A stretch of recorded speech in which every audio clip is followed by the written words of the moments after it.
Jum. Selamat malam Pak Ketua Sinode.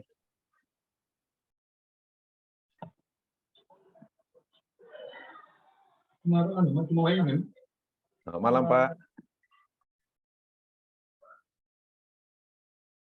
Tadi kita udah kontak sama Bapak Elifas, Pak Ketua Sinode, dan kita sudah share materinya tadi. Saya kira tadi udah masuk, udah ada di ruangan ya.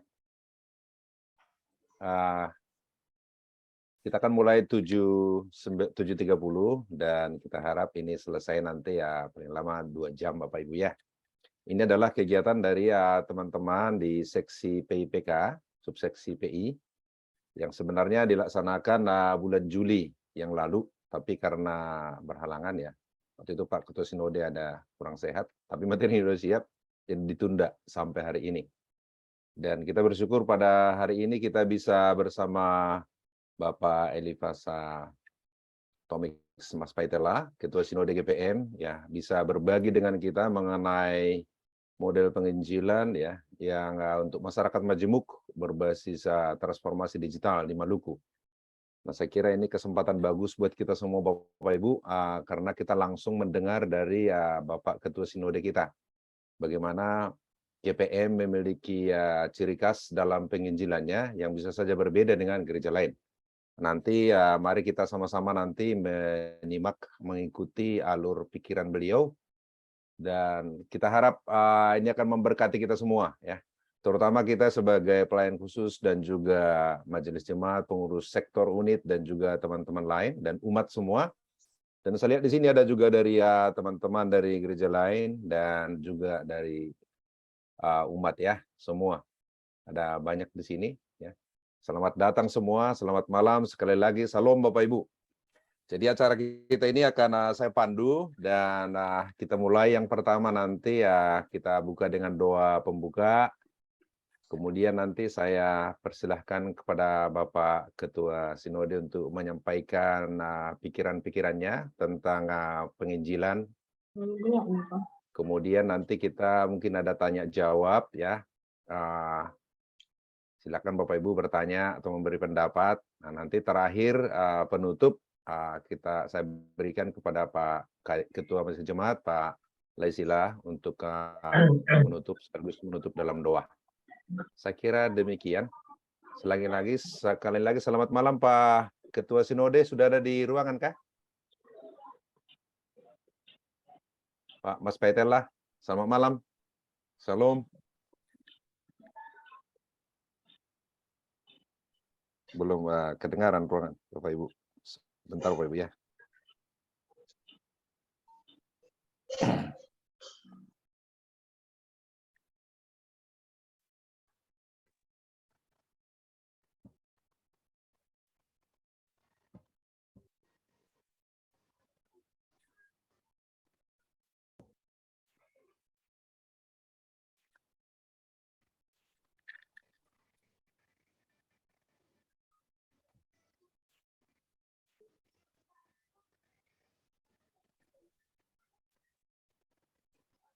Selamat malam Pak. Pak sudah bisa masuk Pak? Oh, silakan masuk Pak. Kita nunggu ya. Oke, baik Pak. Silakan masuk Pak ya. Baik Pak. Baik Bapak Ibu, Bapak Elifas Tomix Mas Paitela, Ketua Sinode GPM sudah hadir di tengah-tengah kita ya. Ini berkat buat kita semua dan mudah-mudahan ini menjadi semangat buat kita untuk meningkatkan penginjilan semakin berani ya. Sebagai awal saya minta Ibu Ita untuk memimpin kita dalam doa pembuka. Sesudah itu nanti saya persilakan kepada Pak Ketua Sinode untuk menyampaikan pikiran-pikirannya tentang penginjilan di masyarakat Majemuk. Silakan Ibu Ita untuk memimpin kita dalam doa pembuka. Ya. Selamat malam Bapak Ibu sekalian, selamat malam Shalom.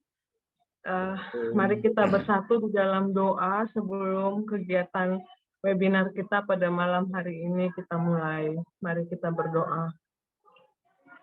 Allah Bapa yang baik, Allah Bapa yang kami kenal di dalam nama Tuhan Yesus Kristus, Tuhan dan Juru Selamat kami bersyukur kepadamu Tuhan, pada malam hari ini Tuhan, kami Tuhan berikan kesempatan untuk bisa melakukan webinar Tuhan yang membicarakan dan mempelajari juga memperdalam kami Tuhan di dalam proses pekabaran Injil kami Tuhan sebagai anak-anak Tuhan yang Engkau utus dan telah Kau pilih Tuhan untuk kami bisa memberitakan Injil sampai ke ujung-ujung dunia di saat ini Tuhan, bisa di antara keberagaman Tuhan dan juga di era yang sangat berkembang Bapa.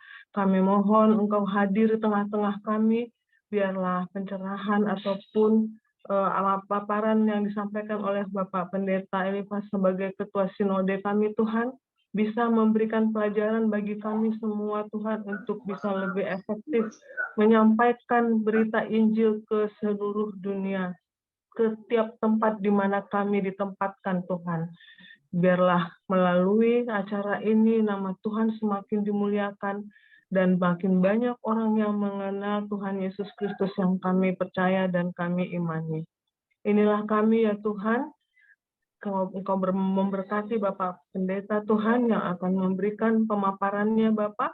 Biarlah kami semua juga yang mendengarkan dapat mengerti dan kami mampu melakukan beri pekabaran Injil di tengah-tengah di mana kami berada dan Tuhan tempatkan. Di dalam nama Tuhan Yesus kami berdoa dan memohon berkat dan penyertaan-Mu di dalam kegiatan kami pada malam hari ini. Amin. Amin. Terima kasih Ibu Ita. Baik Bapak Ibu, saya Sama-sama, kira Pak. kita sudah mengenal baik ya Bapak Elifas Tomix Mas Peterla, Ketua Sinode GPM. Beliau tidak hanya Ketua Sinode yang aktif di Kota Ambon, tapi di beliau kita kenal banyak juga berjalan sampai ke pelosok-pelosok wilayah ya.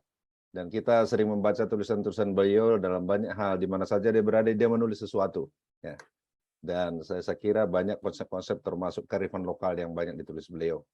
Nah, sekarang kita akan mendengarkan pemikiran beliau mengenai pekabaran Injil, modelnya GPM, pada masyarakat majemuk yang hari ini ya kita hadapi, dan juga di tengah-tengah era revolusi yang sangat pesat.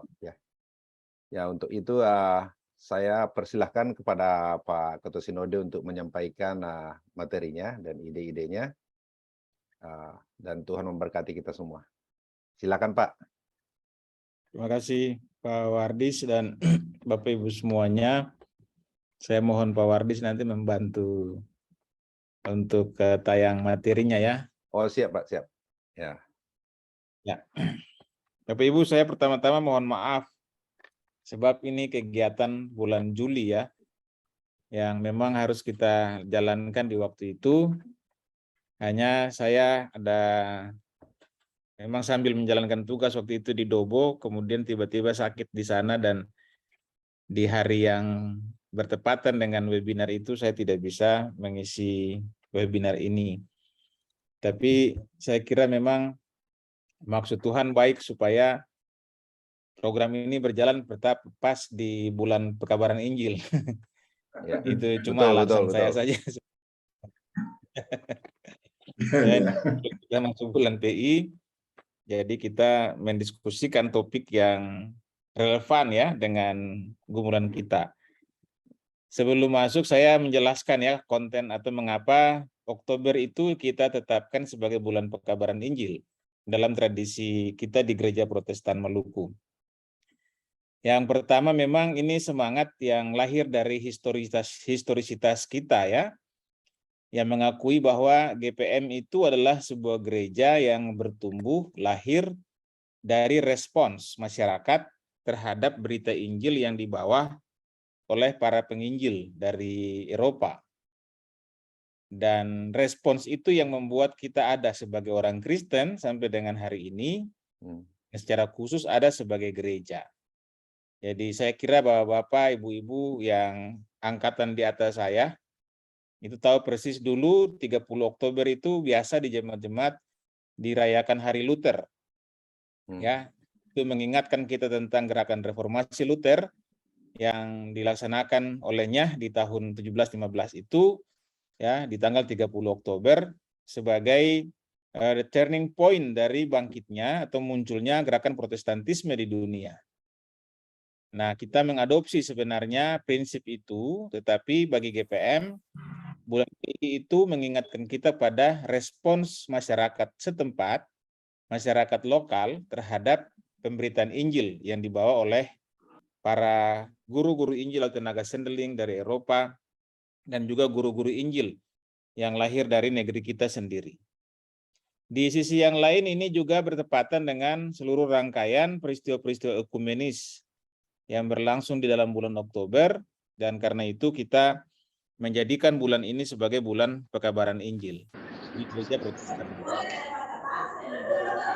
Baik ya, Ibu Bapak, saya mau berbagi dengan kita sesungguhnya konsep pekabaran Injil GPM dalam konteks masyarakat majemuk dan di era revolusi industri 4.0. Ya, walaupun sebenarnya di Jepang dan beberapa negara di Eropa itu sudah masuk ke era 5.0. Tapi kita masih mengikuti irama 4.0 ini dengan mencoba untuk melakukan juga elaborasi tertentu di dalam sistem, dalam konteks hidup kita, tapi juga dalam sistem pelayanan gereja. Sebab kita sudah tidak bisa terhindar dari transformasi digital itu sendiri. Baik. Ibu Bapak, penting sekali kita memahami dulu bahwa gereja itu adalah suatu persekutuan orang percaya yang selain bersifat organis, yaitu manusianya, tapi juga dia bersifat institusional.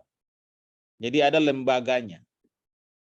Di dalam banyak pendapat kita, atau dalam banyak materi yang kita juga berbagi bersama, gereja dalam arti itu adalah persekutuan yang tidak mudah untuk dilepaskan, tidak mudah untuk dipisahkan, tidak mudah untuk dihancurkan.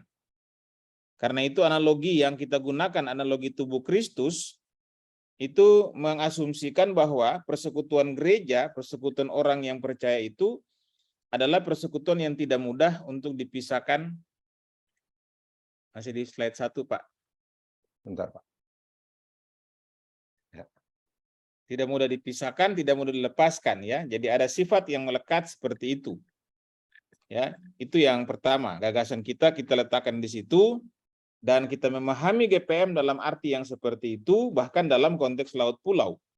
Ya, bahwa karena itu laut lalu tidak memisahkan kita dalam ruang-ruang pelayanan bersama, melainkan laut itu menjadi salah satu senyawa di dalam persekutuan kita sebagai gereja.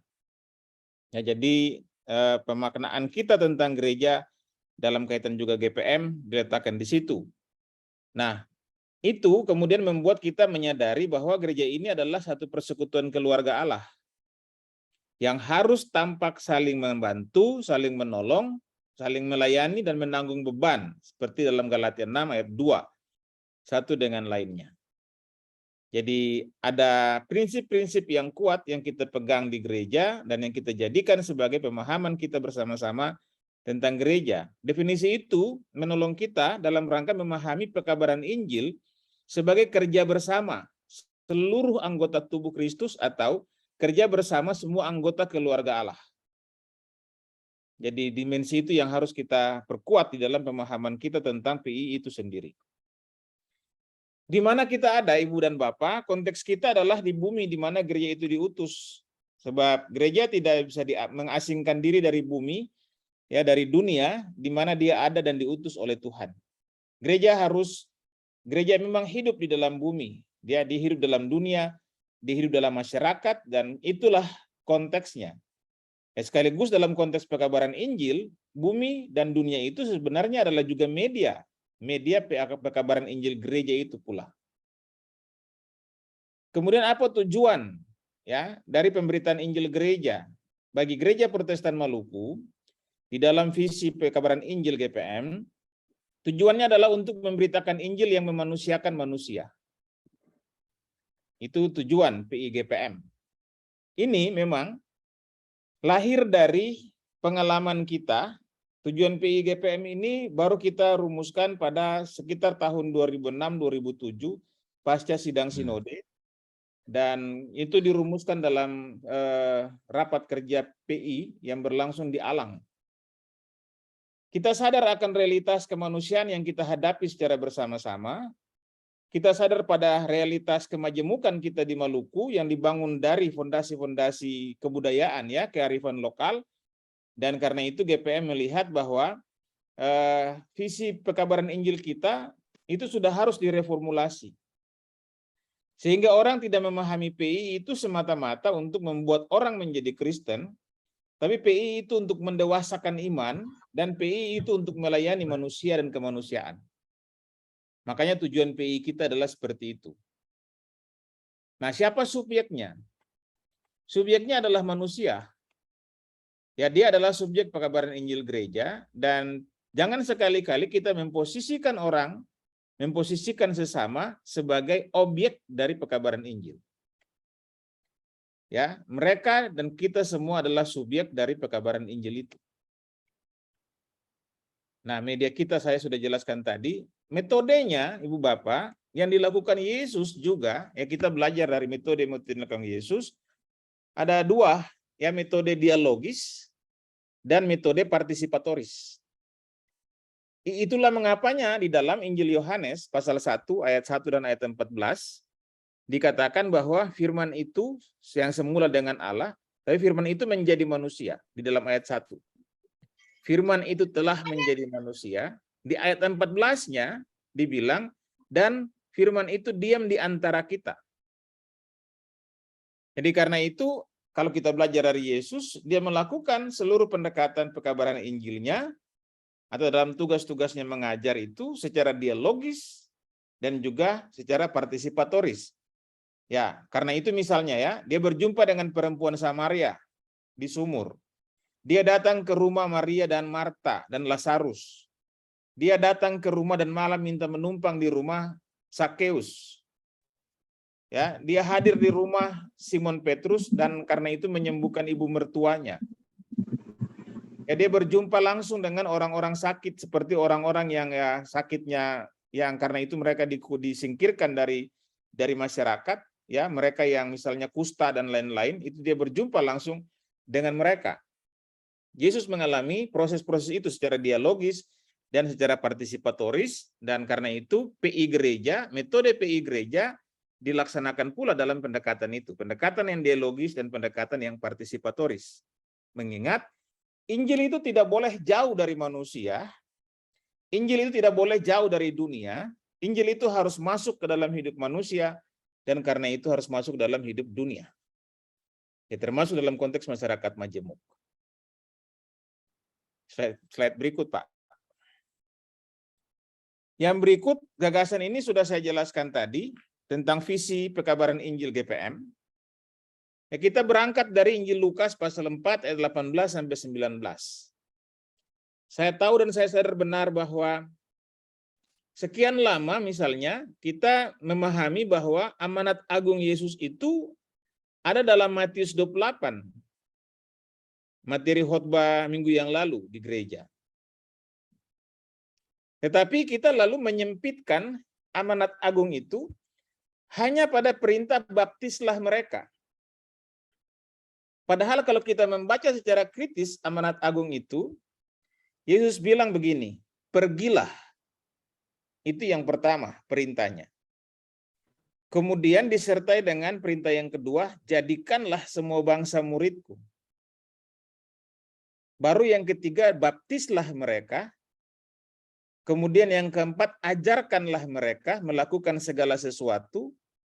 Dan yang terakhir itu, ketahuilah aku menyertai kamu sampai pada akhir zaman. Kita lalu hanya menjadikan perintah baptislah, karena itu target kita kuantitatif. Padahal di perintah ajar, jadikanlah semua bangsa muridku, tekanan Yesus di situ adalah pada fungsi PI yang membimbing, PI yang menasihati, PI yang mengarahkan, PI yang mendewasakan iman. Sebab baptisan itu lahir dari pengakuan iman. Bagaimana mungkin orang mengaku iman tanpa dia dibimbing, tanpa dia diarahkan, tanpa dia dinasihati, tanpa dia didewasakan dalam iman.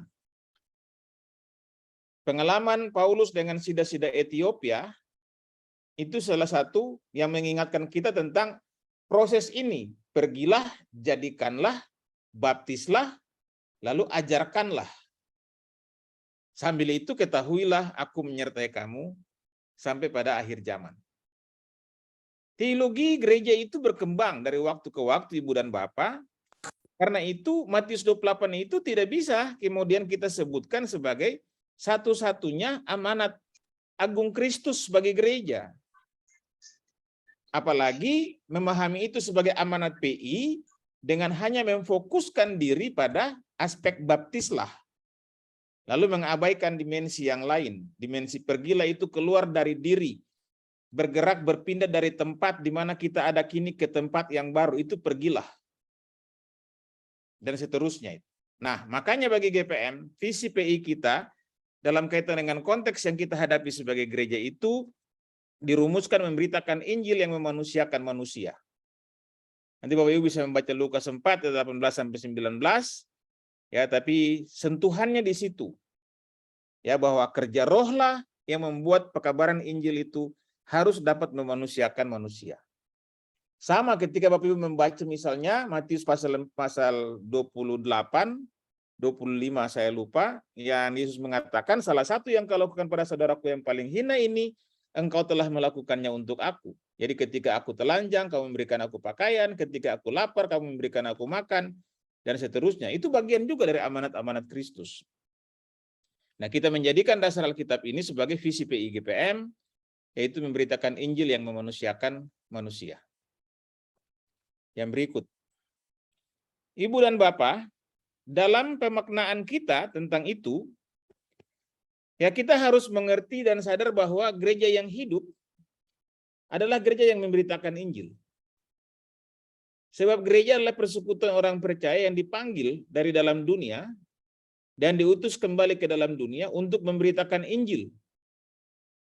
Dalam tugas memberitakan Injil itu, gereja terpanggil untuk menghadirkan tanda-tanda damai sejahtera atau tanda kerajaan Allah di bumi. Jadi bukan gereja dipanggil untuk membawa surga turun dari langit ke bumi. Tidak. Atau gereja juga tidak dipanggil untuk mengangkat manusia semuanya sekarang masuk langsung ke surga, berpindah automatically ke surga. Tidak. Gereja yang dipanggil itu adalah gereja yang hidup, yang memberitakan Injil untuk menghadirkan tanda kerajaan Allah. Sebab kerajaan Allah itu kerajaan yang kekal baik di surga maupun di bumi. Jadi apa yang ada di surga pada kerajaan itu jugalah yang harus terjadi di bumi. Makanya mengapa dibilang menghadirkan tanda-tanda kerajaan Allah atau menghadirkan tanda-tanda damai sejahtera Allah. Yaitu kasih, keadilan, kebenaran, perdamaian, kesejahteraan, keutuhan ciptaan Allah. Itu tanda-tanda kerajaan Allah di bumi. Dan PI gereja mesti mengarah ke situ, kepada usaha kita secara bersama-sama sebagai keluarga Allah, sebagai gereja yang hidup untuk menghadirkan tanda-tanda kerajaan Allah di bumi.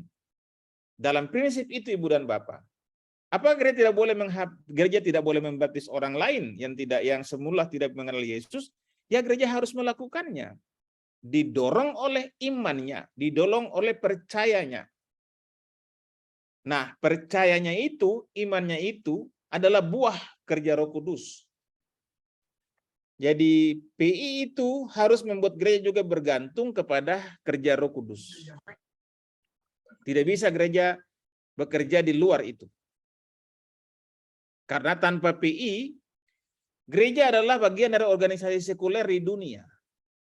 Jadi PI itu yang membuat dia betul-betul menjadi gereja. Dalam definisi eklesia itu ya, dipanggil, lalu keluar, dibentuk, dimuridkan, atau diajarkan, lalu kemudian diutus kembali. Nah, dalam kerangka pengutusan itulah gereja mengerjakan tugas PI sebagai cara gereja menghadirkan tanda kerajaan Allah di bumi. Nah, itu yang membuat gereja menjadi khas, atau itulah tanda bahwa gereja itu kudus.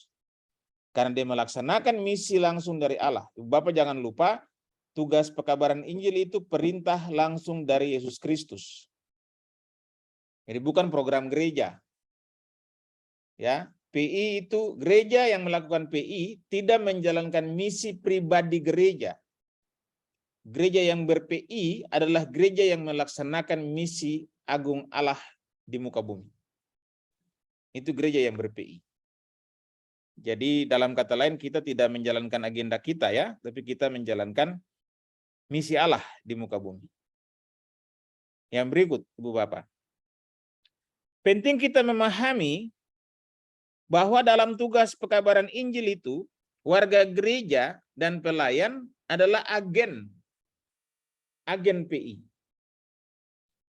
Ada saya nonton satu video kemarin, ya saudara-saudara kita, ya mantan-mantan terindah ya maksud saya, yang sudah beralih agama, lalu ditanyakan kesannya ya, dia bilang bahwa karena di kita itu tidak ada utusan Allah, nabi. Saya kira ini pemahaman yang cukup keliru, sangat keliru. Ya. Sebab kita harus percaya bahwa kita sekarang ya, setelah Yesus naik ke surga, jadi episodenya ini ya, setelah Yesus naik ke surga, kepada kita diberikan tanggung jawab melaksanakan segala pekerjaan yang pernah Kristus lakukan di muka bumi semasa dia hidup. Karena itu mengapa dalam tugas PI kita harus yakin bahwa Tuhan sudah memberikan segala karunia-Nya kepada kita. Jadi gereja yang ber-PI itu gereja yang melaksanakan tugasnya atas karunia dari Allah. Dan yang istimewa adalah pasca itu Yesus naik ke surga, dia mempercayakan kita, mempercayakan setiap orang yang percaya kepadanya untuk melaksanakan tugas pekabaran Injil. Jadi itu sekaligus sebenarnya kode etik gitu ya, kode spiritual yang mengingatkan kita bahwa sebagai agen pekabaran Injil, kita mesti memelihara kekudusan Kristus, kekudusan Injil, kekudusan gereja, dan juga kekudusan kita sebagai agen pekabaran Injil. Mengapa? Karena PI gereja itu membuat gereja itu memberitakan Injil tentang Yesus. Jadi kita menceritakan hal-hal mengenai Yesus, tapi juga Injil dari Kristus. Jadi kita memberitakan apa yang diperintahkan Kristus kepada kita. Ya itulah sebabnya dalam tugas-tugas PI, kita tidak menafsir apa yang menjadi keinginan kita lalu menyesuaikan itu dengan ayat. Tapi kita menyampaikan pesan ayat itu kepada umat. Nanti saya akan jelaskan di metode eksternal dan internal. Ya saya tegaskan saja bahwa GPM kita tidak berusaha untuk menafsirkan keinginan atau kehendak akal sehat saya, lalu mengambil ayat untuk menyesuaikan itu dengan atau supaya ada legitimasi atas apa yang ada di dalam akal pikiran saya. Tapi kita berusaha untuk memahami pesan Tuhan di dalam ayat dan menyampaikan pesan itu kepada umat. Lebih lagi, menjadikan diri kita sebagai teladan pekabaran Injil. Ya, itu yang prinsip. Jadi ber-PI dengan juga menjadikan diri kita sebagai teladan dalam tugas pekabaran Injil. Yang berikut, mengenai konteksnya. Ibu dan Bapak, bumi ini adalah, atau dunia ini adalah konteks di mana gereja melaksanakan tugas-tugas pekabaran Injil, sebab dia ada di dunia, atau dia melayani di bumi, yang dihuni oleh masyarakat manusia dan makhluk ciptaan yang lain. Ya, di situ Bapak Ibu, saya harus mengatakan, menjelaskan bahwa ini yang membuat mengapa konsep oikumene semesta menjadi salah satu konsep khas kita ya, dewasa ini. Karena kita memahami oikumene itu bukan hanya keesaan di antara manusia atau keesaan di antara lembaga gereja, tapi oikumene itu lebih menjurus pada sekarang hubungan yang utuh antar sesama penghuni bumi. Penghuni bumi itu siapa? Semua makhluk ciptaan Allah. Itu penghuni bumi. Nah, di dalam bumi yang seperti itu, dalam masyarakat manusia yang seperti itu, gereja melaksanakan tugas PI-nya. Dan masyarakat manusia yang kita hadapi itu adalah masyarakat manusia yang kompleks, yang majemuk, yang plural. Ya, dengan berbagai macam bentuk perbedaan yang ada di dalam masyarakat itu. Kemudian konteks itu, Ibu Bapak, berubah secara cepat. Dan dia karena itu membutuhkan respons iman gereja atas perubahan tersebut pula. Dunia berubah secara cepat, tapi gereja jangan memberikan respon instan. Ya, gereja mesti memberikan respons iman dalam perubahan itu. Saya ambil contoh. Ya, dan saya selalu memberikan catatan khusus pada bentuk respons iman Jemaat Wayame. Di dalam masa pandemi Covid, memang dunia berubah sangat cepat dan kita dipaksa untuk masuk langsung ke era transformasi digital. Ini salah satu buktinya yang sedang kita jalani lewat webinar ini. Dalam konteks yang seperti itu, gereja memang mesti memberikan respons iman. Saya mengatakan respons iman ya, karena respons gereja dalam dunia yang berubah secara cepat, itu bukan respons yang instan. Tidak boleh memberikan respons yang instan.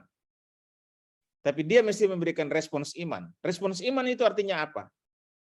Kita mesti membuat gereja hadir di dalam perubahan-perubahan itu dengan memilih melayani manusia. Pandemi itu gereja memilih melayani manusia dengan menerapkan semua prokes, dengan mengubah semua bentuk peribadahan, dengan mengalihkan ibadah dari gereja ke rumah, termasuk dengan melayani perjamuan kudus yang seperti kita jalani di waktu Covid. Itu adalah konsep didorong oleh teologi bahwa kita harus melayani manusia. Dan kalau kemudian kita memilih mekanisme digital, virtual seperti ini misalnya, itu juga bagian dari cara kita melayani manusia. Di situ saya memberikan respons positif terhadap apa yang ditempuh oleh Majelis Jemaat GPM Wayame misalnya di dalam proses-proses Covid itu ketika katakanlah klaster itu ada di kita di kalangan para pelayan. Tapi pelayanan kepada manusia itu tidak kemudian putus, tidak kemudian hilang, terabaikan, tidak. Tetap jalan ya dengan pilihan-pilihan yang virtual. Dia tetap jalan. Itu bagi saya respons iman. Di tengah konteks yang sudah berubah secara cepat. Dan PI gereja mesti membuat gereja memberikan respons iman terhadap perubahan cepat yang berlangsung di dalam dunia. Ya, sebab itu Ibu Bapak, walau dunia berubah secara cepat, tapi PI mesti membangun tatanan dunia yang baru, yaitu dunia yang manusiawi, dunia yang etis injili. Itu tatanan dunia baru yang harus kita ciptakan. Kalau Bapak Ibu masih ingat konsep tema subtema, lalu kita bilang di era transformasi digital itu gereja harus membangun kesadaran jemaat warga gereja untuk berinternet yang secara etis dan berinternet yang bermoral. Artinya kita menggiring perubahan cepat di era transformasi digital ini dalam suatu tatanan dunia baru yaitu dunia yang etis injili. Ya, supaya warga gereja kita tidak kemudian terjerembab di dalam perubahan-perubahan atau kecepatan laju transformasi digital itu. Ya, lalu mengabaikan aspek-aspek iman, aspek-aspek etis yang harus dia hidupi setiap waktu. Itu ya, Bapak Ibu. Yang berikut, di dalam Lukas pasal 4 ayat 18 sampai 19 itu, Bapak Ibu, menjadi jelas kepada kita bahwa tujuan PI gereja itu memberitakan Injil yang memanusiakan manusia. PI tidak sekedar membuat orang menjadi Kristen atau mengaku percaya kepada Yesus dan dibaptis. PI harus dapat memulihkan kemanusiaan manusia. Ya, jadi semangat yang triumfalistik itu sudah kita reformulasi. Ya, dalam wajah Injil yang damai ya, wajah Injil yang tenang ya, wajah Injil yang santun, wajah Injil yang manusiawi ya, wajah Injil yang betul-betul merangkul. Karena apa? Karena kekuatan PI itu adalah pada kerja Roh Kudus. Jadi bukan pada kecakapan kita, kepandaian kita, ya, metode yang tepat, tidak. Kekuatan PI itu terletak pada kerja Roh Kudus. Mungkin kita mengatakan hal yang sederhana, tapi kata-kata kita oleh kerja Roh Kudus bertenaga. Mungkin kita update status yang sederhana, tapi updating itu, ya caption kita itu karena Roh bekerja di dalamnya, dia bertenaga. Ya, ketimbang misalnya status-status yang alay. Mau tidur saja, bobo dulu ah. Ya kalau mau tidur mengantuk ya tidurlah, nggak usah update status bobo dulu ah ya. Ya maksud saya untuk mengatakan bahwa sesimpel apapun, sesederhana apapun yang kita lakukan dalam tugas pekabaran Injil, tapi karena Roh Kudus bekerja di dalam apa yang kita lakukan itu menjadi kuat, dia menjadi bertenaga.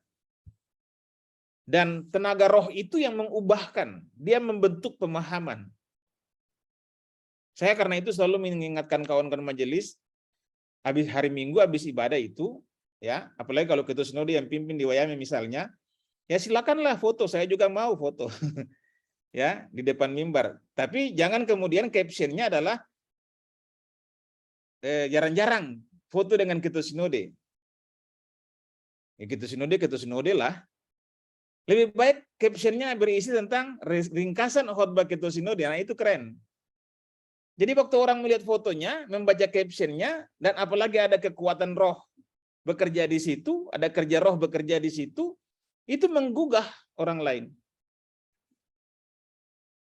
Ya, semoga karena itu mulai hari Minggu besok, ya tidak ada lagi foto-foto alay lalu cuma bilang baru selesai pelayanan bro, atau after all, gitu. Ya, saya cuma catatan-catatan itu saja ya untuk kita, Ibu Bapak.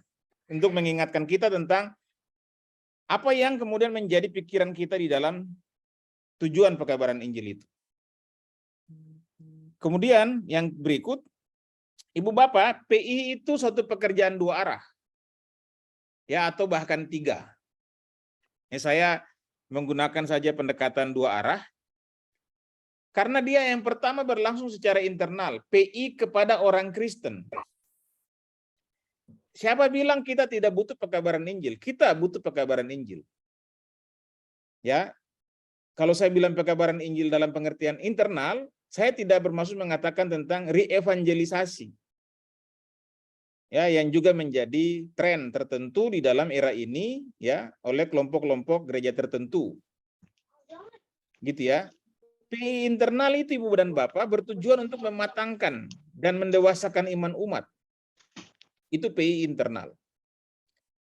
Dan setiap hari kita mesti menjalankan itu dalam keluarga. Karena itu PI internal itu bisa berlangsung melalui pemberitaan firman atau khotbah, bina umat, pastoralia, ibadah, PA, diskusi, binakel, itu menjadi bagian dari PI internal. Nasihat kepada anak sarane, ya itu bagian dari PI internal. Nah, saya kira yang ini nih sering Bapak Ani Mama Ani lupa. Ya, kalau ketemu cuma begitu kasih 50.000 ya sudah, anggap saja. Baru dengan senang hati bilang yang para orang-orang tuh anak sarane itu. Supaya orang tahu kan Bapak sarane baik ya. Itu. Ya, padahal itu bagian dari PI internal. Gitu ya Bapak Ibu. Karena itu saya selalu mengingatkan gini. Warga gereja kita harus melibatkan diri dalam semua bentuk pembinaan umat. Jadi laki-laki itu harus masuk ibadah minggu, dia harus masuk pelpri, dia harus masuk unit. Dia harus hadir di kunci bulan. Karena itu adalah wadah atau media yang diciptakan gereja dalam kerangka ini melaksanakan fungsi PI internal atau dalam rangka memuridkan murid-murid Yesus Kristus. Karena tujuannya ada pada apa? Pendewasaan iman, pematangan iman. Agar kita kokoh, kuat, ketika ada dalam konteks masyarakat majemuk pun kita kuat. Dan gereja mesti menjalankan itu. Yang kedua PI eksternal. Bahwa gereja terpanggil melayani sesama dan lingkungan atau bumi yang satu demi memulihkan harkat dan citra kemanusiaan atau citra kemakhlukan. Jadi PI eksternal itu panggilan gereja untuk melayani dunia, melayani sesama, melayani alam semesta. Artinya kita tidak bisa membiarkan sesama kita dalam keadaan yang tidak manusiawi. Ya kita mesti melayani mereka dalam rangka memulihkan citra kemanusiaannya. Kita tidak bisa membiarkan alam kita tercemar. Kita mesti melayani alam kita dalam rangka memulihkan citra kemakhlukannya. Lingkungannya. Ya, harkat lingkungan. Itu yang harus gereja lakukan. Makanya PI eksternal itu akan kelihatan melalui pelayanan diakonia, yang akan kelihatan melalui pelayanan oikumene, semesta, atau bahkan bentuk-bentuk pelayanan sosial yang lain. Itu PI eksternal akan kelihatan di situ. Apakah PI eksternal itu kemudian bisa membuat orang lain percaya kepada Yesus dan menjadi Kristen? Iya, tapi itu tadi yang saya katakan, itu buah kerja roh. Itu buah kerja roh. Dan kalau itu terjadi, artinya dia punya iman sudah matang, benar-benar dewasa. Dan karena apa? Karena dia mengambil keputusan iman untuk mengaku Yesus. Itu suatu hal yang terwujud sebagai bentuk kedewasaan. Gitu Bapak Ibu. Tapi sekali lagi, tujuan kita adalah untuk melayani dunia dan manusia dalam pekabaran Injil. Kemudian, PI di mana-mana di zaman Yesus pun berhadapan dengan dua bentuk respon. Penerimaan dan penolakan. Kalau orang menerima itu artinya pesan Injil dihayati dan berdampak pada perubahan sikap. Nanti Bapak Ibu baca Lukas 5 ayat 27. Kalau orang menolak, itu berarti pesan Injil dan penginjil ditolak dengan berbagai alasan. Artinya masyarakat tidak membuka hati bagi kerja Roh Kudus. Bapak Ibu bisa baca dalam Lukas 4, 16-30 ketika Yesus ditolak di Nazaret. Ya. Tapi apakah penerimaan itu membuat pekerjaan pekabaran Injil berhenti? Tidak. Penerimaan itu membuat internalisasi pekabaran Injil atau internalisasi nilai Injil mesti kita kerjakan dalam yang tadi saya katakan dengan PI internal itu. Penolakan, apakah membuat kita harus mundur? Tidak, sebab berita Injil itu harus sampai kepada semua orang. Tanda-tanda kerajaan Allah itu harus juga dialami oleh semua orang. Itulah mengapa ketika Yunus lari dari Niniwe, ya untung dia ditelan oleh ikan paus. Coba kalau ditelan oleh ikan kluna, maka Yunus sudah ampas itu. Ya, ketika dia kemudian diselamatkan oleh Tuhan, dia diperintahkan kembali ke situ. Yesus ketika ditolak di Nazaret pun bukan berarti lalu dia membenci kota itu dan tidak kembali kepada mereka. Dia tetap melaksanakan tanggung jawab atau tugas-tugas keras, tugas-tugas penginjilannya, pembebasannya kepada semua umat manusia. Tapi memang dua hal itu selalu menjadi bagian dari respons atas pekabaran Injil gereja.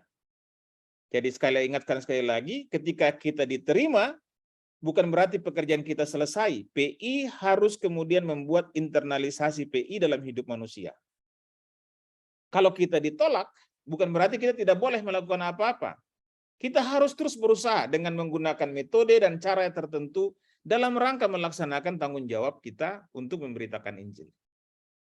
Ya, jadi Injil ditolak, tapi Injil juga harus tetap disiarkan. Semakin dibabat, semakin merambat. Itu konsep Bapak Gereja. Gitu ya Bapak Ibu. Baik, yang berikut Ibu Bapak, mari kita mendiskusikan beberapa aspek tertentu dalam konteks masyarakat majemuk yang berkaitan dengan tugas-tugas pekabaran Injil. Penting kita sadari Bapak dan Ibu dalam konteks masyarakat kita ini, pluralisme atau masyarakat majemuk itu adalah fakta sosial yang terberi dan gereja hadir di dalamnya. Gereja tidak hadir di satu dunia yang homogen. Bapak Ibu pasti ingat kisah Menara Babel. Gitu ya. Karena itu kita terserak dan kita beragam-ragam satu dengan lainnya. Dan Indonesia, Maluku, Wayame misalnya sudah membuat kita hidup dalam konteks itu dan kita telah menjadi bagian dari masyarakat yang majemuk. Kita memandang orang lain majemuk, orang lain juga memandang kita bagian dari kemajemukan mereka. Jadi sama. Di dalam masyarakat majemuk itu Bapak Ibu, ada yang namanya toleransi. Jadi ada bentuk toleransi yang didasarkan pada budaya dan ajaran agama yang pluralis atau yang inklusif. Itu mesti kita akui. Ada. Tapi ada juga sikap-sikap intoleransi. Ya, yang selalu menjadi pola-pola yang didasarkan pada klaim kebenaran atau klaim keselamatan. Ya, termasuk di dalamnya arus besar radikalisme dan terorisme. Itu realitas masyarakat majemuk yang tidak bisa kita hindari. Dan Injil gereja hadir dalam juga konteks yang seperti itu. Kemudian di dalam masyarakat majemuk itu berlangsung pula sebenarnya dialog-dialog antar iman. Dan dia berlangsung di semua level, baik pada level umat maupun pada level pimpinan umat. Ya, saya kira orang Wayame sudah menjadi pionir dari itu ya. Dan proses itu yang sebenarnya kita hidupi di Wayame. Kemudian ada proses transformasi sosial dan agama. Karena dalam masyarakat majemuk, gereja mesti peka terhadap perubahan sosial dan agama yang terus berkembang. Ya, ada tren-tren baru ya, baik dari gerakan-gerakan karismatisme, dari gerakan-gerakan evangelikal, tapi juga ada tren baru ya dalam metode-metode dakwah, metode-metode pemberitaan Injil yang dilaksanakan oleh banyak pihak.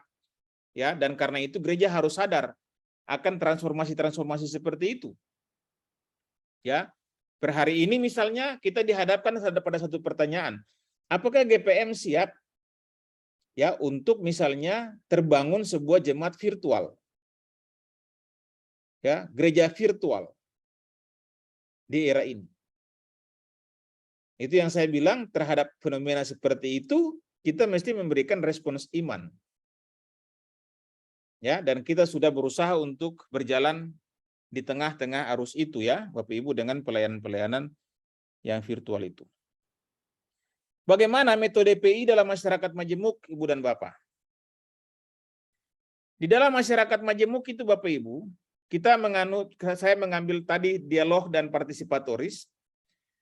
Dalam konteks masyarakat majemuk ini Bapak Ibu, dengan metode dialogis dan partisipatoris itu, mesti ada keberanian untuk menafsir ulang teks-teks kitab suci atau teks-teks agama yang triumfalistik dan eksklusif. Saya kasih contoh ya. Perjumpaan Yesus dengan perempuan Samaria.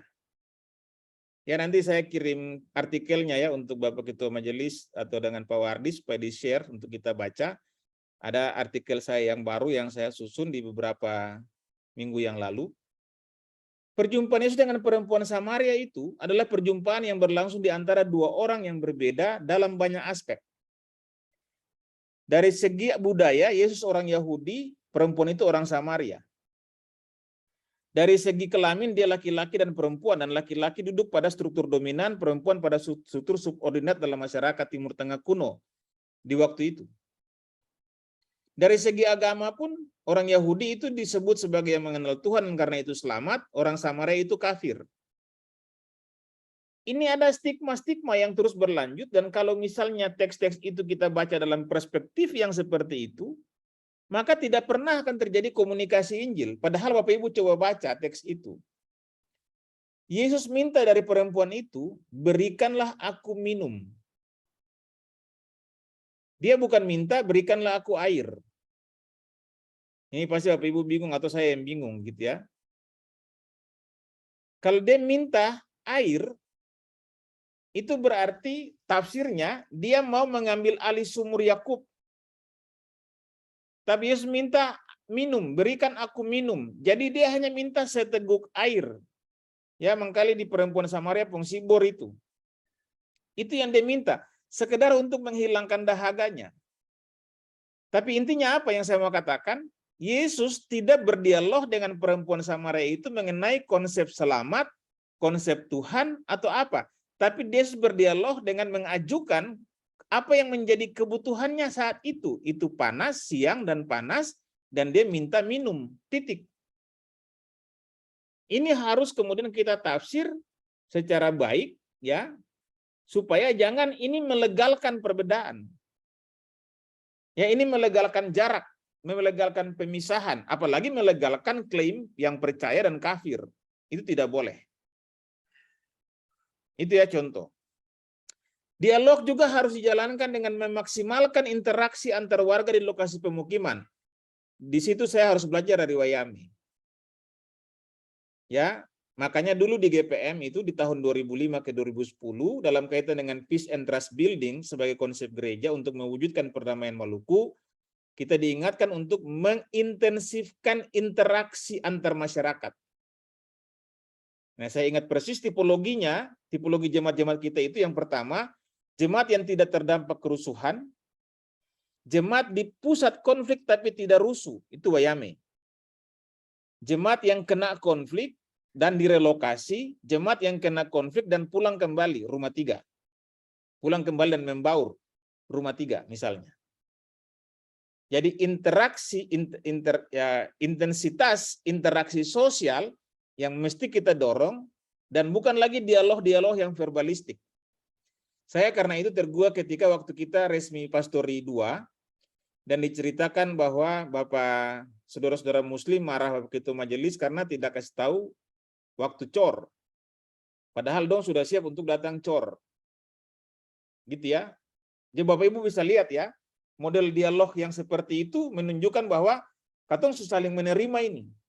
Dan tidak ada lagi batas. Dan mereka sudah merasa bahwa pekerjaan kita itu bagian dari pekerjaan mereka. Ya, ini sesuatu yang mesti kita tumbuhkan. Kemudian bagaimana kita juga menciptakan media perjumpaan secara terbuka dan luas. Jadi hindari komunikasi yang transaksional. Betul, katong sering mau dapat di pasar. Tapi media perjumpaan itu harus juga kita buka. Harus ada ruang-ruang publik bersama yang kita ciptakan di lingkungan tempat tinggal kita, di Wayame misalnya. Mesti kita ciptakan ruang-ruang publik. Ya. Apakah misalnya tim 20 itu masih tetap ada atau dia sudah tidak ada, atau kita revitalisasi, ya kita revitalisasi tim itu menjadi tim yang lebih besar dengan agenda-agenda yang jauh lebih besar. Itu saya kira tantangan untuk kita di Wayame.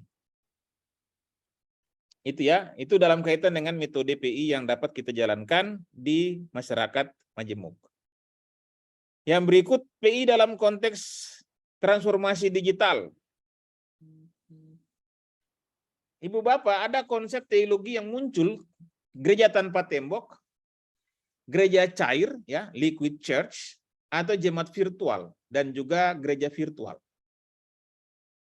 Saya bilang tadi, saya bertanya, kita harus patut bertanya ya, apakah GPM sudah siap ketika misalnya terbangun liquid church atau jemaat virtual?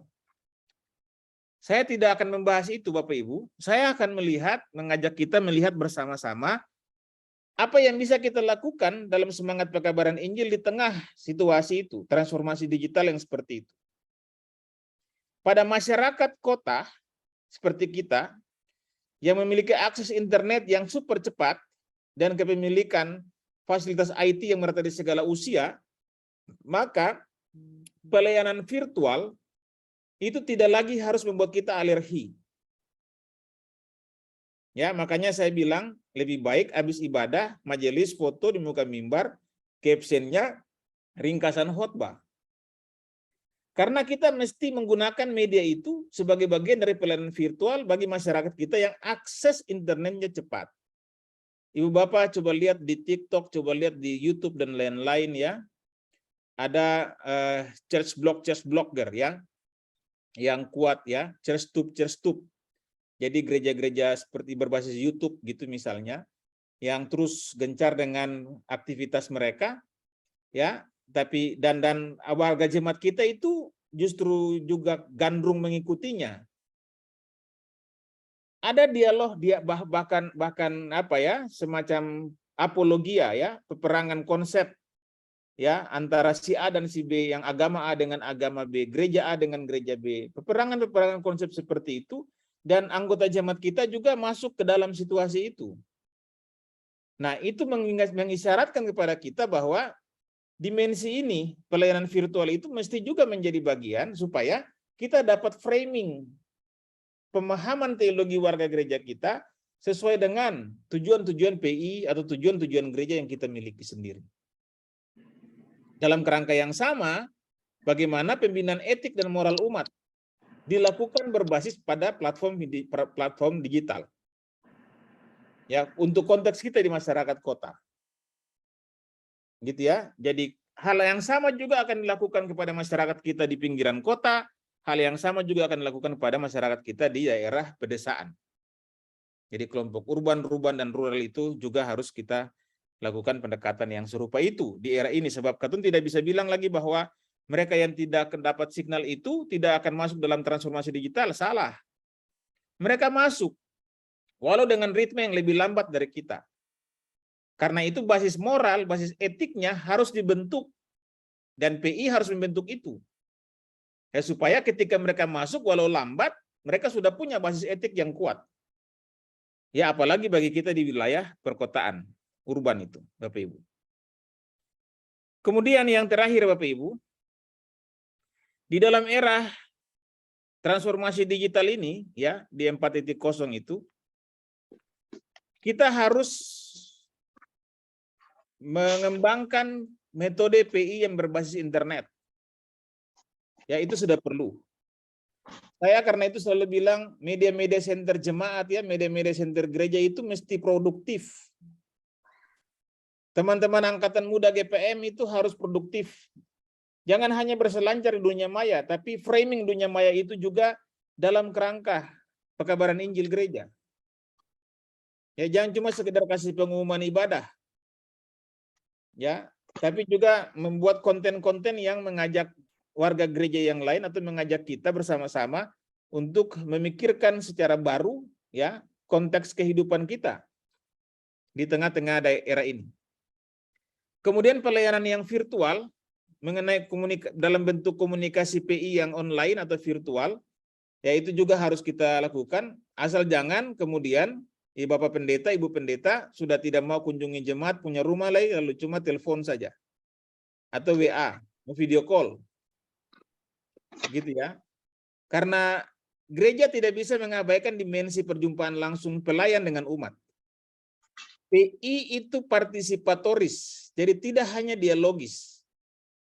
Tapi PI itu juga partisipatoris. Jadi gereja harus ada karena Tuhan telah menjadi manusia dan diam di antara kita. Jadi PI itu juga partisipatoris. Media PI gereja, ya, mesti dikemas secara profesional, atraktif, dan injili. Ya, kita punya website jemaat misalnya, kita punya YouTube jemaat misalnya, ya, kita punya media center di jemaat, ya, mereka mesti ditantang untuk masuk ke era ini dengan konten-konten pemberitaan Injil gereja. Ya, karena itu mengedepankan komunikasi-komunikasi yang hangat sebagai komunikasi yang injili, ya, sambil tetap membina moral dan etika umat. Pak Wardis, Bapak Ibu semua, saya sampai di situ dulu untuk memantik diskusi kita. Ya, saya berharap tidak ada pertanyaan, ya. Tapi kita sharing, ya, kita sharing kekayaan-kekayaan rohani yang kita punya secara bersama-sama untuk memboboti dan memperkaya wawasan kita, ya, secara bersama-sama dalam rangka menggerakkan tugas PI gereja secara khusus di Jemaat GPM Wayame. Saya berterima kasih untuk kesempatan ini kepada Ibu Bapak semua, kepada Majelis Jemaat, ya, kiranya Roh Kudus juga bekerja dalam seluruh proses yang kita lakukan hari ini. Sementara begitu Pak Wardis. Baik. Terima kasih ya Bapak Ketua Sinode GPM yang sudah memberikan pencerahan, ya, gagasan, inspirasi buat kita. Jadi sangat sederhana Pak Ibu, ya, tapi menarik, ya, bahwa PI itu perintah, ya, dan itu bukan perintah gereja, itu perintah Kristus langsung, ya, dan metodenya ada yang sifatnya partisipatoris, dialogis, tetapi juga itu harus membumi, dan poinnya adalah bukan soal berdebat, sok tahu atau menginjili orang segala macam, tetapi bagaimana Injil itu memanusiakan manusia. Ya, dan di dunia yang hari ini kita masuki, digital, tadi dikatakan, ya, walaupun digital tetap harus injili, profesional, etis, gitu, ya, dan juga tetap manusiakan manusia. Jangan juga berdebat, tetapi ya arahnya malah mempertajam segala sesuatu, membangun jarak, ya. Jadi saya kira banyak hal yang bisa kita petik di sini Bapak Ibu. Saya kira kita bisa beri pikiran, ya, bisa juga tadi dikatakan nggak bertanya juga boleh, ya, moderator boleh memberi pendapat, memberi pikiran, ya, pengalaman, apalagi sekarang ini tadi dikatakan gereja tanpa Injil, ya, itu bukan gereja yang hidup. Jadi kita nggak bisa mengurusi gereja kita, jemaat kita sendiri, harus keluar. Ini juga bulan-bulan penginjilan Bapak Ibu. Silakan Bapak Ibu, saya kira saya berikan kesempatan bagi teman-teman, ya, yang hadir di sini untuk memberikan respons. Ada yang memberikan pendapat duluan? Silakan. Langsung saja juga boleh, Pak Jamlai. Silakan. Ya. Angkat tangan. Ya. Silakan, ya, Pak. Ya, Pak, saya Pak Ketua Sinode. Ya. Om Andre ya. Ya, assalamualaikum. Selamat malam Bapak Ibu sekalian. Ada Waalaikumsalam. Malam-malam. Ya, ada dua pertanyaan saya, Pak.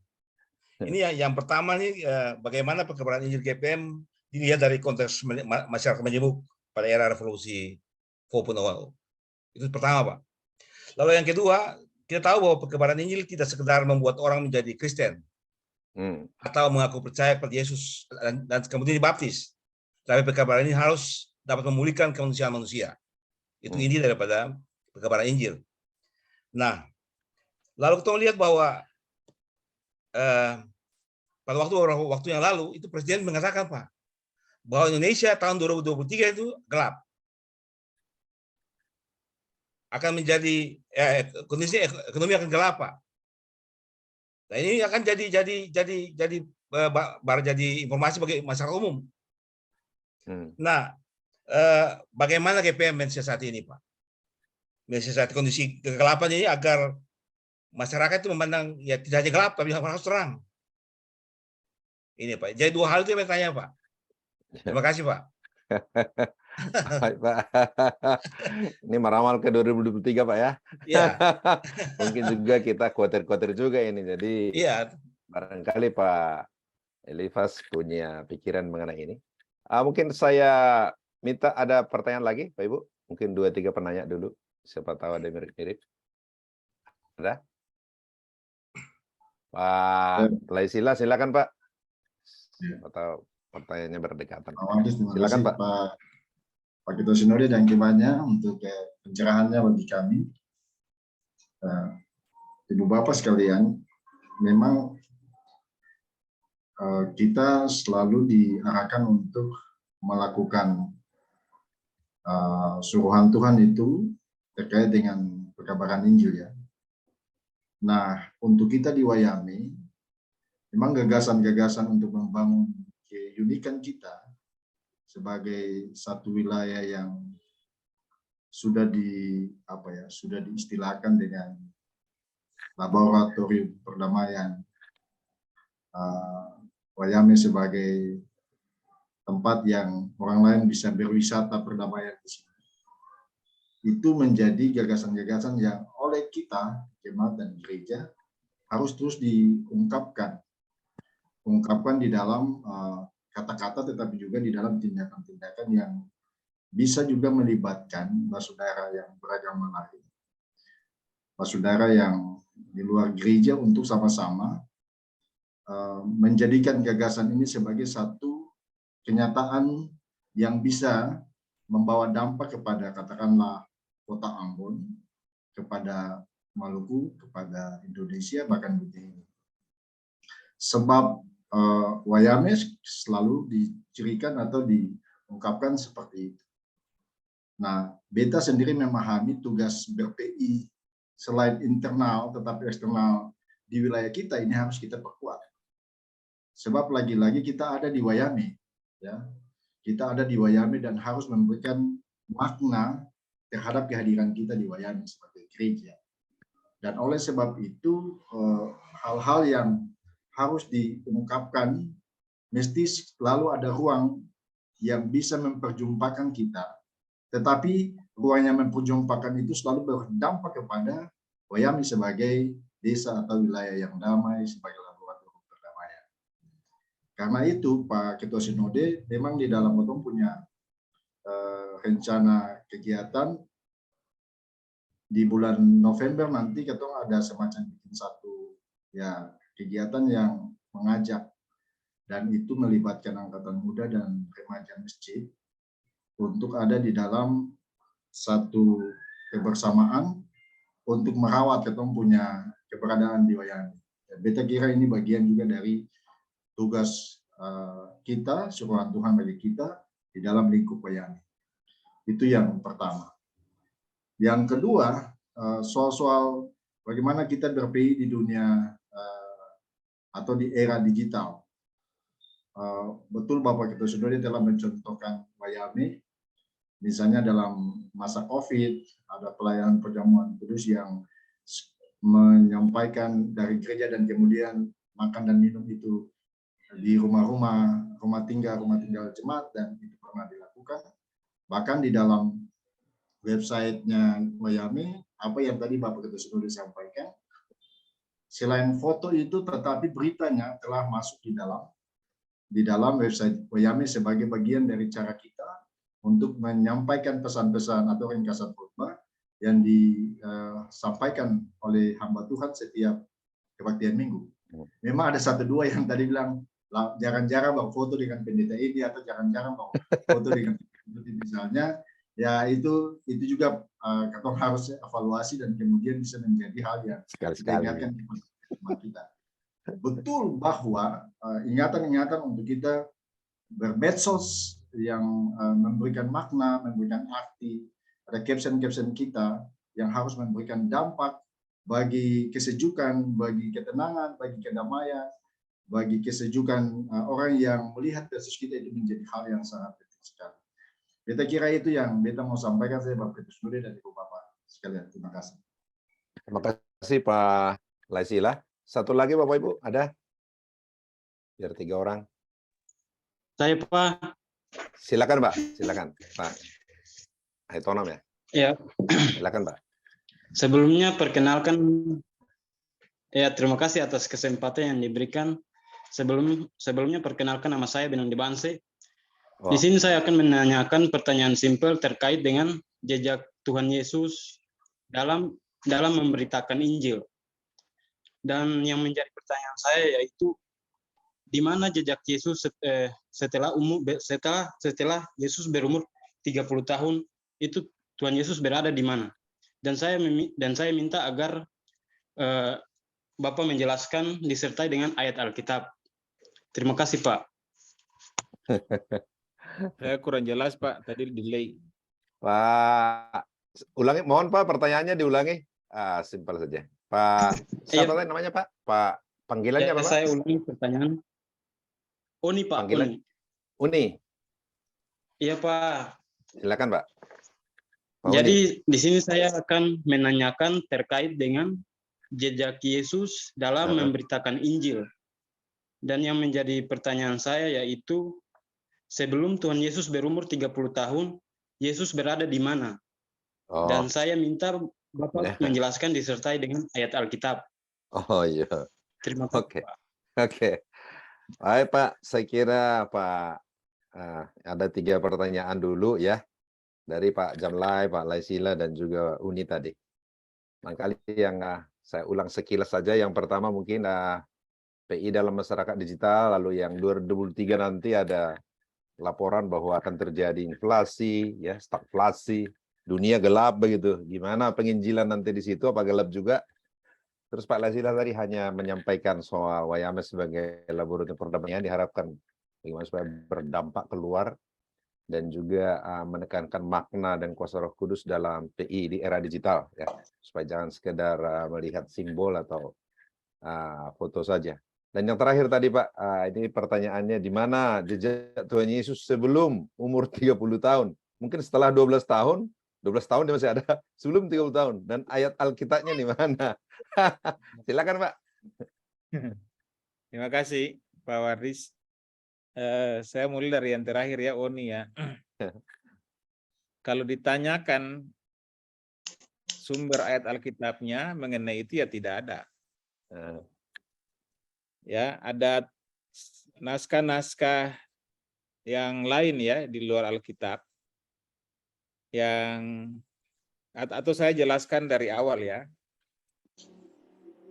Dari titik 12 tahun ya, ketika dia di Bait Allah. Pada saat usia itu, Yesus di Bait Allah itu sebenarnya bagian dari proses pendidikan formal bagi anak-anak Yahudi di masa usia itu, ya. Baik, nanti saya juga akan share paper saya yang lain itu ya, supaya bisa dibaca sebagai pegangan. Ada keterangan saya mengenai itu. Dan itu adalah titik yang paling penting sebenarnya di dalam proses pertumbuhan pendewasaan seorang anak Yahudi mengenai penguasaannya terhadap Taurat. Ya, sebagai hukum Musa yang kemudian menjadi aturan-aturan hidup yang mengikat masyarakat Yahudi dalam segala aspek hidup mereka. Itu titik yang sangat luar biasa usia itu, dan dalam cerita Alkitab tentang dia berdebat dengan imam-imam di dalam Bait Allah, itu tidak bisa dipandang sesederhana itu ya, sekedar karena dia tidak ikut Maria dan Yusuf lalu dia kesasar di Bait Allah, bukan. Dia masuk ke situ untuk melaksanakan satu tahapan dari proses pendidikan anak-anak Yahudi itu. Dan itu sudah menunjukkan pada tingkat kematangan tertentu dari Yesus dalam siklus pertumbuhan orang-orang Yahudi. Atau dalam siklus perkembangan anak-anak Yahudi. Ya, semenjak dia dari lahir, kemudian sunat, diserahkan ke Bait Allah, sampai dengan umur 12 tahun, itu ada kisah yang panjang mengenai cerita-cerita proses itu ya yang dijalani oleh Yesus. Setelah itu memang kita tidak mendapatkan catatan dalam Alkitab. Ya, pada saat setelah dari Bait Allah itu dia kemana, sampai dengan dia datang untuk dibaptis oleh Yohanes. Ya, memang Alkitab tidak menceritakan detail tentang sejarah Yesus. Alkitab, Injil-Injil itu hanya menceritakan bagian kelahirannya sampai dengan, bahkan bagian kelahirannya hanya kan di kandang Bethlehem itu. Umur 1 tahun dia bikin apa dan seterusnya itu tidak ada dalam frame cerita.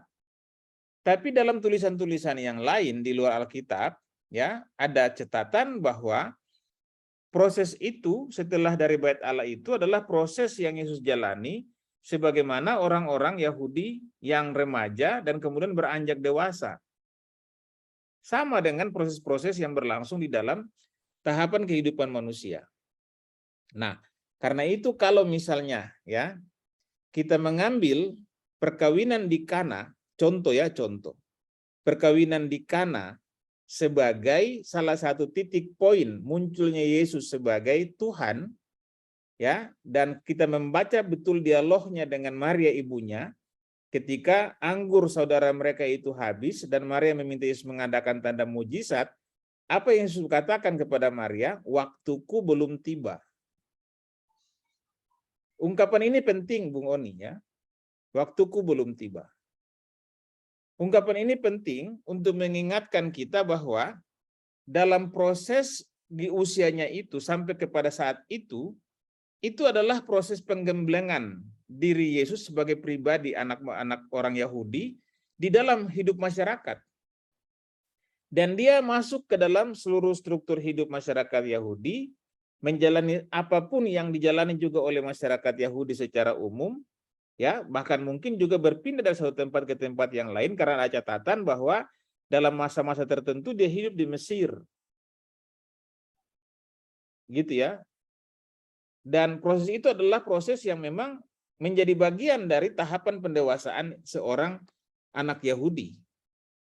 Walaupun sebenarnya di perkawinan di Kana itu, lalu Yesus menjadikan itu sebagai kesempatan pertama mengadakan tanda mujizat, dan itu juga adalah titik awal dia mengerjakan pekerjaan-pekerjaan kealahan yang sebenarnya menjadi bagian penting dari kedatangannya di dunia. Nah, Injil kemudian mengambil titik start itu karena Injil mesti menceritakan tentang Yesus yang bukan manusia, tapi Yesus yang adalah Tuhan yang menjadi manusia.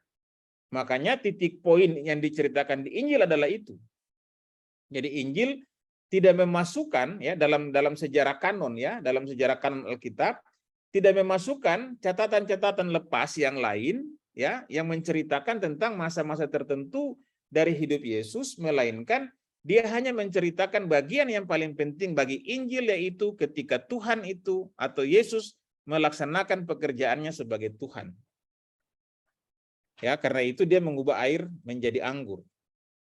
Dan seterusnya ya, setelah itu rangkaian cerita seterusnya itu adalah rangkaian diisi oleh tanda-tanda ajaib yang Yesus lakukan, ya, dari satu tempat ke tempat yang lain, memberitakan Injil dari satu tempat ke tempat yang lain, karena itu pekerjaan-pekerjaan kealahan. Jadi dia tidak menceritakan Yesus sebagai manusia. Dia menceritakan Yesus manusia ansi gitu ya, yang pi kabong hari-hari, pulang mandi, duduk makan ya. Tapi dia menceritakan episode-episode penting di dalam Christ event itu ya, peristiwa Yesus yang menegaskan bahwa dia adalah Tuhan yang menjadi manusia. Maka cerita Injil tadi itu lalu sampai pada puncaknya di penyaliban, dan itu detail. Ya, sampai dengan dia mati, sampai dengan dia bangkit, sampai dengan dia menyatakan dirinya kepada para murid, dan sampai kepada dia terangkat ke surga. Ya, karena Injil mau menceritakan itu. Kalau Injil mau menceritakan tentang biodata Yesus, pasti lain. Gitu ya. Tapi Injil mau menceritakan tentang Yesus yang adalah Tuhan yang menjadi manusia. Karena itu memang benar. Kalau tanya saya, ayat Alkitab jadi mana? Ya tidak ada ayat Alkitab yang menceritakan Yesus dari umur 12 tahun sampai dengan 30. Tidak ada. Ya, ada tulisan-tulisan lain di luar Alkitab yang menjelaskan tentang itu. Gitu ya, tapi saya harus bilang bahwa cerita dalam Injil itu bukan cerita biodata Yesus A sampai Z, tapi cerita tentang Yesus, Tuhan yang menjadi manusia dengan seluruh karyanya. Karena itu, misalnya Matius mengambil titik poin pada peristiwa setelah baptis, dia memanggil para murid. Gitu ya. Markus juga mengambil titik poin yang sama, ya. Lukas juga mengambil titik poin yang sama. Tapi dalam catatan Yohanes misalnya, dia dimulai dengan peristiwa air berubah menjadi anggur. Jadi titik poinnya di situ ya, Bung Oni, saya kira nanti bisa dimengerti. Karena jujur saja kalau tanya ayat Alkitab yang menjelaskan dia hidup dalam umur 13 sampai dengan 29 tahun, ayat Alkitab tidak ada. Gitu ya. Tapi tidak ada bukan berarti bahwa itu tidak penting, tapi karena memang yang mau diceritakan Injil dalam standar kanon bukan itu. Gitu ya. Ada proses panjang ya. Ini kalau saya jelaskan, saya harus kasih kuliah Perjanjian Baru gitu ya. Ya, ada proses yang panjang dalam seleksi sekian banyak sumber untuk masuk menjadi bagian Injil. Ada proses yang sangat panjang. Ya, dan ada standar yang kemudian ditetapkan bahwa tulisan mana yang bisa masuk dalam catatan-catatan Injil. Ya, itu prosesnya panjang. Nanti mungkin kita jumpa dalam kesempatan yang lain lalu kita mendiskusi tentang kanonisasi. Ya, itu Bapak Ibu. Kemudian, tapi saya berterima kasih ya, apa yang Bung Oni sampaikan itu ya, menyadarkan kita juga bahwa mengenal Yesus itu tidak hanya harus membaca Alkitab. Dan membaca Alkitab juga tidak hanya harus membaca begitu-begitu saja. Ya, kita harus rajin-rajin PA ini ya, Pak Odik. Ya, dan PA-nya jangan pakai pertanyaan yang sama LPJ bikin ya, pakai tanya ayat-ayatnya itu saja. Ya. Jadi karena itu ibadah yang PA itu mestinya orang banyak masuk ibadah. Jangan tunggu renungan. Ya, jadi harusnya yang minggu PA itu yang orang banyak masuk ibadah. Tapi ya kita bisa bikin PA juga di Zoom kayak gini Pak Wardis.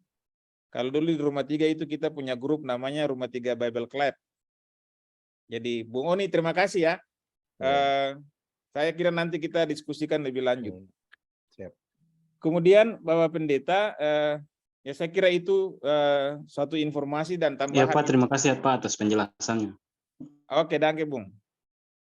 Ya, itu menambah ya sebenarnya, sekaligus menunjukkan pada kita bersama gairah, saya gunakan istilah itu saja, ya gairah wayame itu.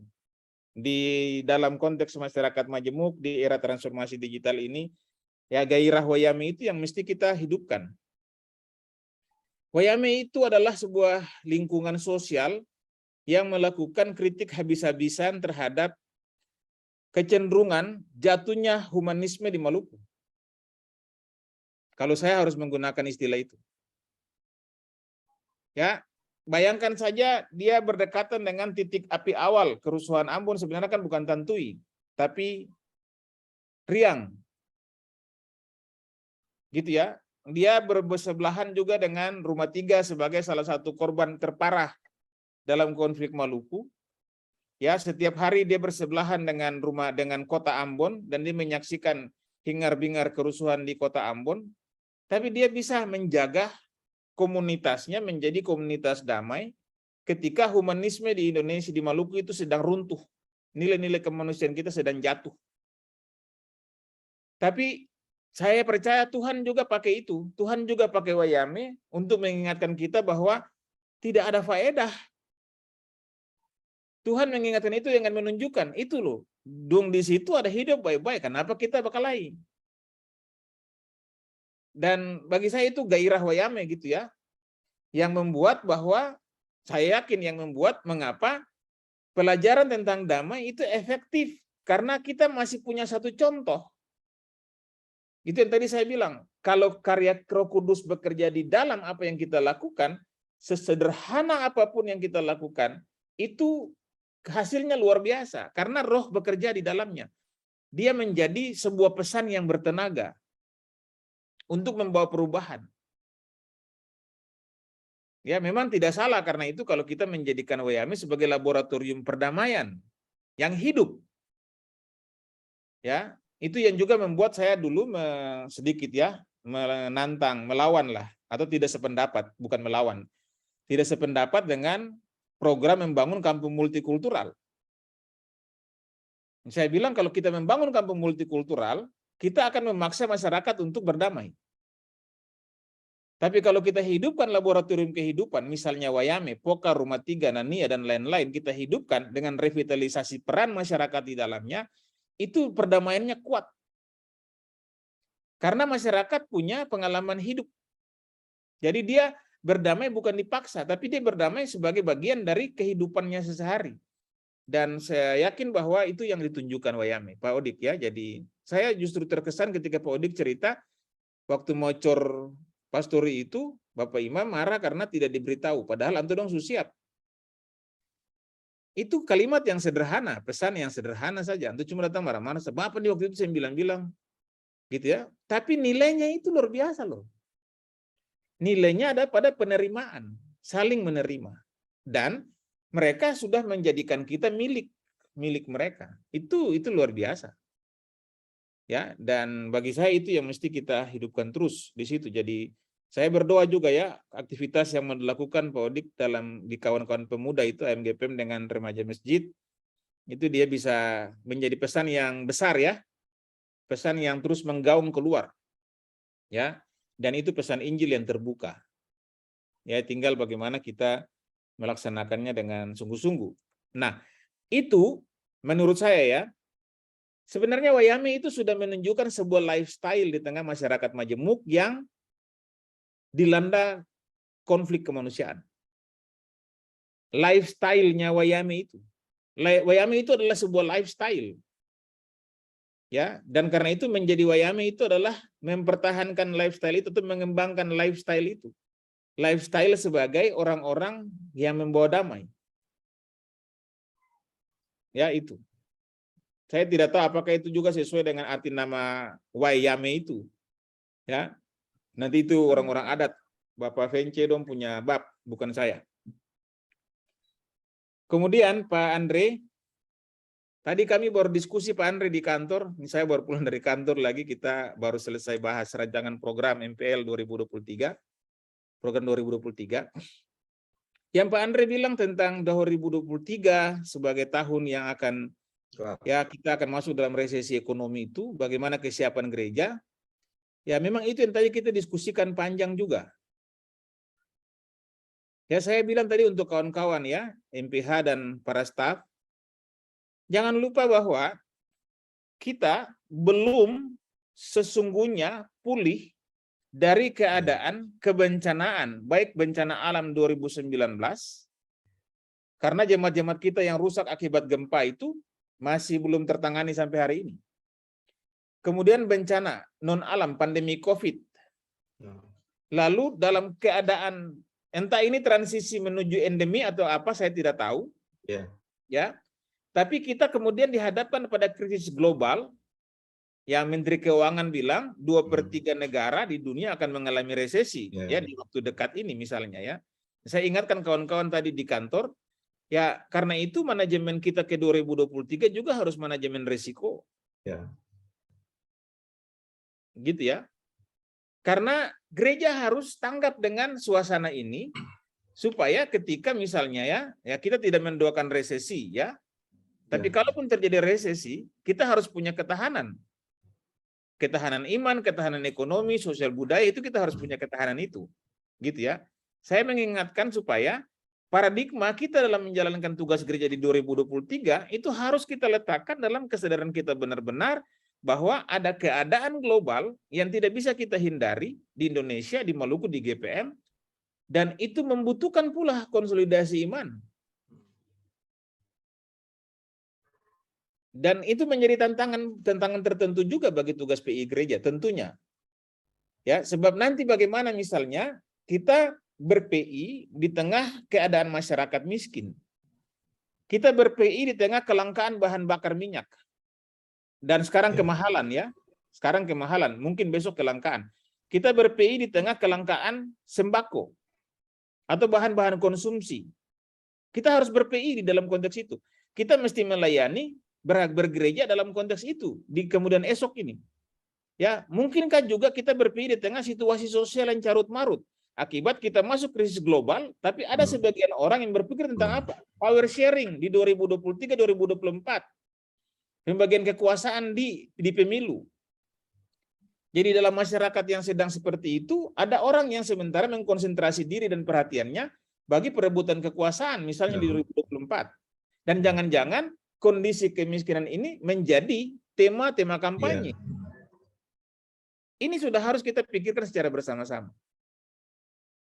Ya, nah karena itu kalau Bapak Andre tanya langkah gereja dalam rangka mengantisipasi resesi ekonomi itu, sejak tahun lalu bahkan sejak COVID kita menganjurkan jemaat untuk 1 diakonia. Ini mesti juga menjadi bagian dari prioritas gereja, gitu ya. Dan saya harus yakin mengatakan kita berhasil melaksanakan itu sehingga kita dapat tertolong untuk keluar dari ketimpangan ekonomi di masa pandemi COVID-19. Gereja kemudian menganjurkan jemaat untuk gerakan keluarga menanam. Jadi mulai menanam di kebun ya, di halaman. Ya, jangan cuma gelombang cinta gitu ya. Tapi juga tomat, cili, bawang ya, walaupun 1 2 3 polybag. Ya, karena itu orang-orang pertanian di Wayame harus ajar beta juga. Bawang polybag bagaimana, Pak Wardis? Ya. Gerakan keluarga melaut. Faiz tuh Pak, Faiz. Ya. Gerakan keluarga melaut misalnya ya. Ya, karena itu misalnya lautan kita di situ, ya coba Bapak Ibu hitung berapa orang Wayame yang pi mangael. Ya, berapa perahu yang tersedia di situ? Apakah gereja tidak bisa bikin perahu atau tidak bisa suruh orang pi mangael? Apakah kita tidak bisa invest misalnya untuk bikin sero? Misalnya ya, misalnya. Ini yang sedang kita pikirkan karena itu butuh amatan tentang klasternya. Ya, sebab tidak mungkin kan ya karena itu udah kita bikin saja lalu akhirnya mubazir gitu kan, saya kira tidak. Ya, karena mentalitasnya juga yang perlu kita bentuk. Gereja menganjurkan gerakan keluarga memasarkan hasil produksi. Ya, baik di pasar tradisional maupun di pasar online. Supaya misalnya kawan-kawan angkatan muda juga tidak bilang bahwa mereka habis kuliah menganggur. Oh tidak. Ya, kerja itu yang kita ciptakan. Dengan menanam, dengan melaut, dengan memasarkan, itu kerja yang kita ciptakan.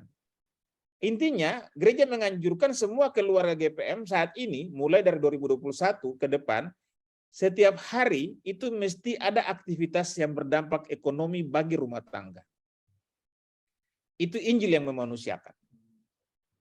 Jadi kalau kita melaksanakannya berbasis jemaat, ya saya kira itu bagian dari cara kita siap menghadapi kondisi apapun di krisis global. Ya, jangan pikirkan hal-hal makronya dulu. Ya. Gitu ya. Lihat dimensi mikro yang bisa kita tangani. Kalau ketemu bisa tanam cili, ya tanam cili. Sebab kalau cili langka di pasar, harga cili mahal. Gitu ya. Atau tomat, atau sayur misalnya itu. Itu dulu yang kita siapkan, aspek-aspek mikro ini yang kita urus. Dan itu harus berbasis keluarga, Ibu dan Bapak. Kekuatan gereja Bapak Ibu itu tidak terletak di sinode, tidak terletak di klasis, tidak terletak di majelis jemaat. Kekuatan gereja itu terletak di keluarga. Itu kekuatan gereja. Dari masa ke masa, kekuatan gereja ada di situ. Sebab keluarga itu yang melahirkan gereja. Ibadah keluarga itu yang melahirkan gereja. Diakonia antar keluarga itu yang melahirkan gereja. Baca Kisah Para Rasul 2 dan 4. Itu yang melahirkan gereja. Ketika dong mampu untuk saling berbagi, ada yang menjual harta miliknya, uangnya itu dibagikan, Ya, makanya ada cerita Ananias dan Safira gitu ya. Karena habis jual semua bagai. Iya. Gitu. Itu kekuatan gereja ada di keluarga, Bapak Ibu. Tidak ada di mana-mana. Tidak ada di struktur sinode. Bukan di struktur klasis, bukan di struktur majelis jemaat, di keluarga. Makanya dengan GKM itu, Gerakan Keluarga Menanam, Gerakan Keluarga Melaut, Gerakan Keluarga Masyarakat itu, kita perkuat keluarga. Ya, kita berdoa ya Pak Andre supaya akan ada terang dan bukan gelap di 2023 dan seterusnya. Semoga Tuhan mendamaikan Ukraina dan Rusia. Ya, Tuhan mendamaikan dunia. Itu mesti jadi doa syafaat kita setiap hari. Ya, Ibu Bapak, jangan lupa pesan doa syafaat GPM itu tidak pernah dicabut. Yaitu pesan doa syafaat untuk GPM sepanjang masa sampai Tuhan datang kedua kali jam 8 malam setiap hari. Bapak Ibu, ini jam doa syafaat ini. Oke ya, yang berikut yang terakhir, saya kira diskusi kita hari ini adalah untuk berbagi ya tentang bagaimana PI GPM di masyarakat Majemuk dan di era transformasi digital yang 4.0. Jadi yang saya jelaskan dari tadi ya itu adalah konteksnya itu ya, termasuk misalnya dalam metode dialogis dan partisipatoris ya, bagaimana kita mengantisipasi ya gelombang perubahan transformasi digital dengan terus membina etik dan moral warga gereja supaya jangan mereka tergerus oleh nilai-nilai perubahan di tengah-tengah masyarakat ya. Itu tujuannya adalah untuk mengembangkan PI yang efektif di tengah masyarakat majemuk dan transformasi digital. Ya, itu yang bisa saya responi Pak Wardis dan Bapak Ibu semua. Terima kasih untuk tanggapan-tanggapannya. Baik, terima kasih Pak untuk masukannya. Saya kira jawabannya cukup komprehensif Bapak Ibu dan simpel ya, mudah dimengerti. Dan itu memicu kita kembali untuk melahirkan gagasan baru ya. Jadi salah satu yang tadi dia arahkan ya, supaya kita jangan bergantung pada LPG saja. Berikutnya kita harus bangun virtual ini untuk mencerdaskan, mendewasakan iman kita. Ya, kita undang nanti siapa-siapa yang bisa berbicara sesuai kompetensinya di sini, ya untuk memberikan pencerahan yang luar biasa kepada kita. Ya, saya kira ide bagus juga tadi. Selama ini kita hanya di bawah LPG saja Pak ya. Senin sampai Sabtu. Saya kira ini ya, ini juga bukan virtual begini saja, tetapi ya banyak saya kira anak-anak muda sekarang punya pertanyaan karena mereka mungkin bingung di media apa jawabannya gitu. Karena pertanyaan-pertanyaan dari saudara-saudara yang lain dari agama lain, tapi mereka nggak tahu jawabannya. Ya, ini caranya kita berbagi. Ada lagi Bapak Ibu? Saya kira masih ada waktu kita. Kita sebenarnya berakhir setengah jam lagi. Saya kira teman-teman dari Rumah 3 juga ada di sini. Pak Ais Homahu, ada lagi Bapak Ibu? Angkat tangan aja, saya bisa lihat. Saya lihat tadi ada Pak John Riri juga di sini. Silakan Pak Ais bicara, silakan dulu. Ya, sambil yang lain kalau ada ya. Unmute Pak, unmute. Ya, terima kasih Pak Wardi selaku moderator, Pak Ketua Sinode, Pak Elifas. Terima kasih untuk kesempatan yang baik, yang indah, yang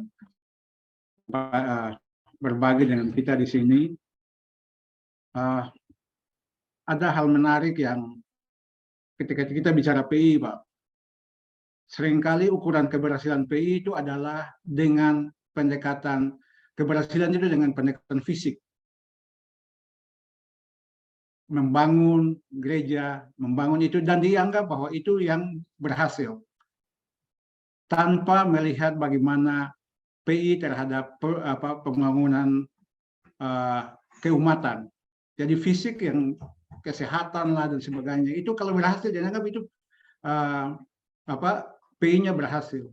Padahal apa yang Papa sampaikan tadi adalah penguatan memanusiakan manusia.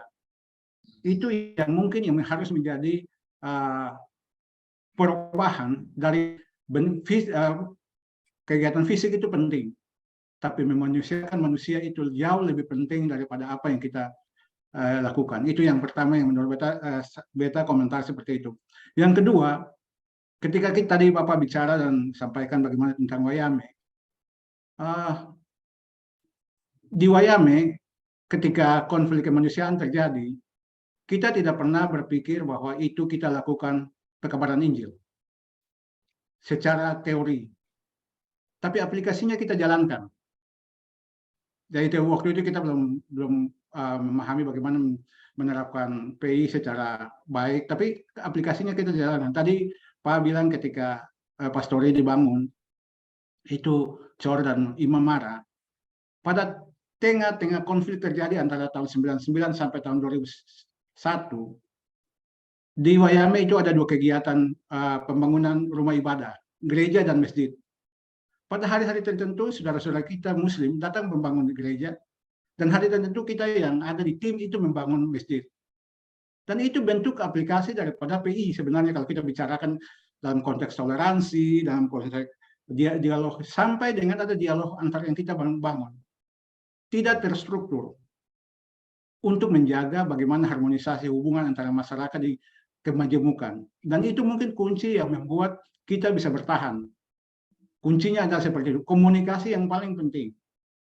Karena keterbukaan dan komunikasi saling menerima, sampai ada istilah bahwa kita, warga Wayame adalah kampung orang basudara.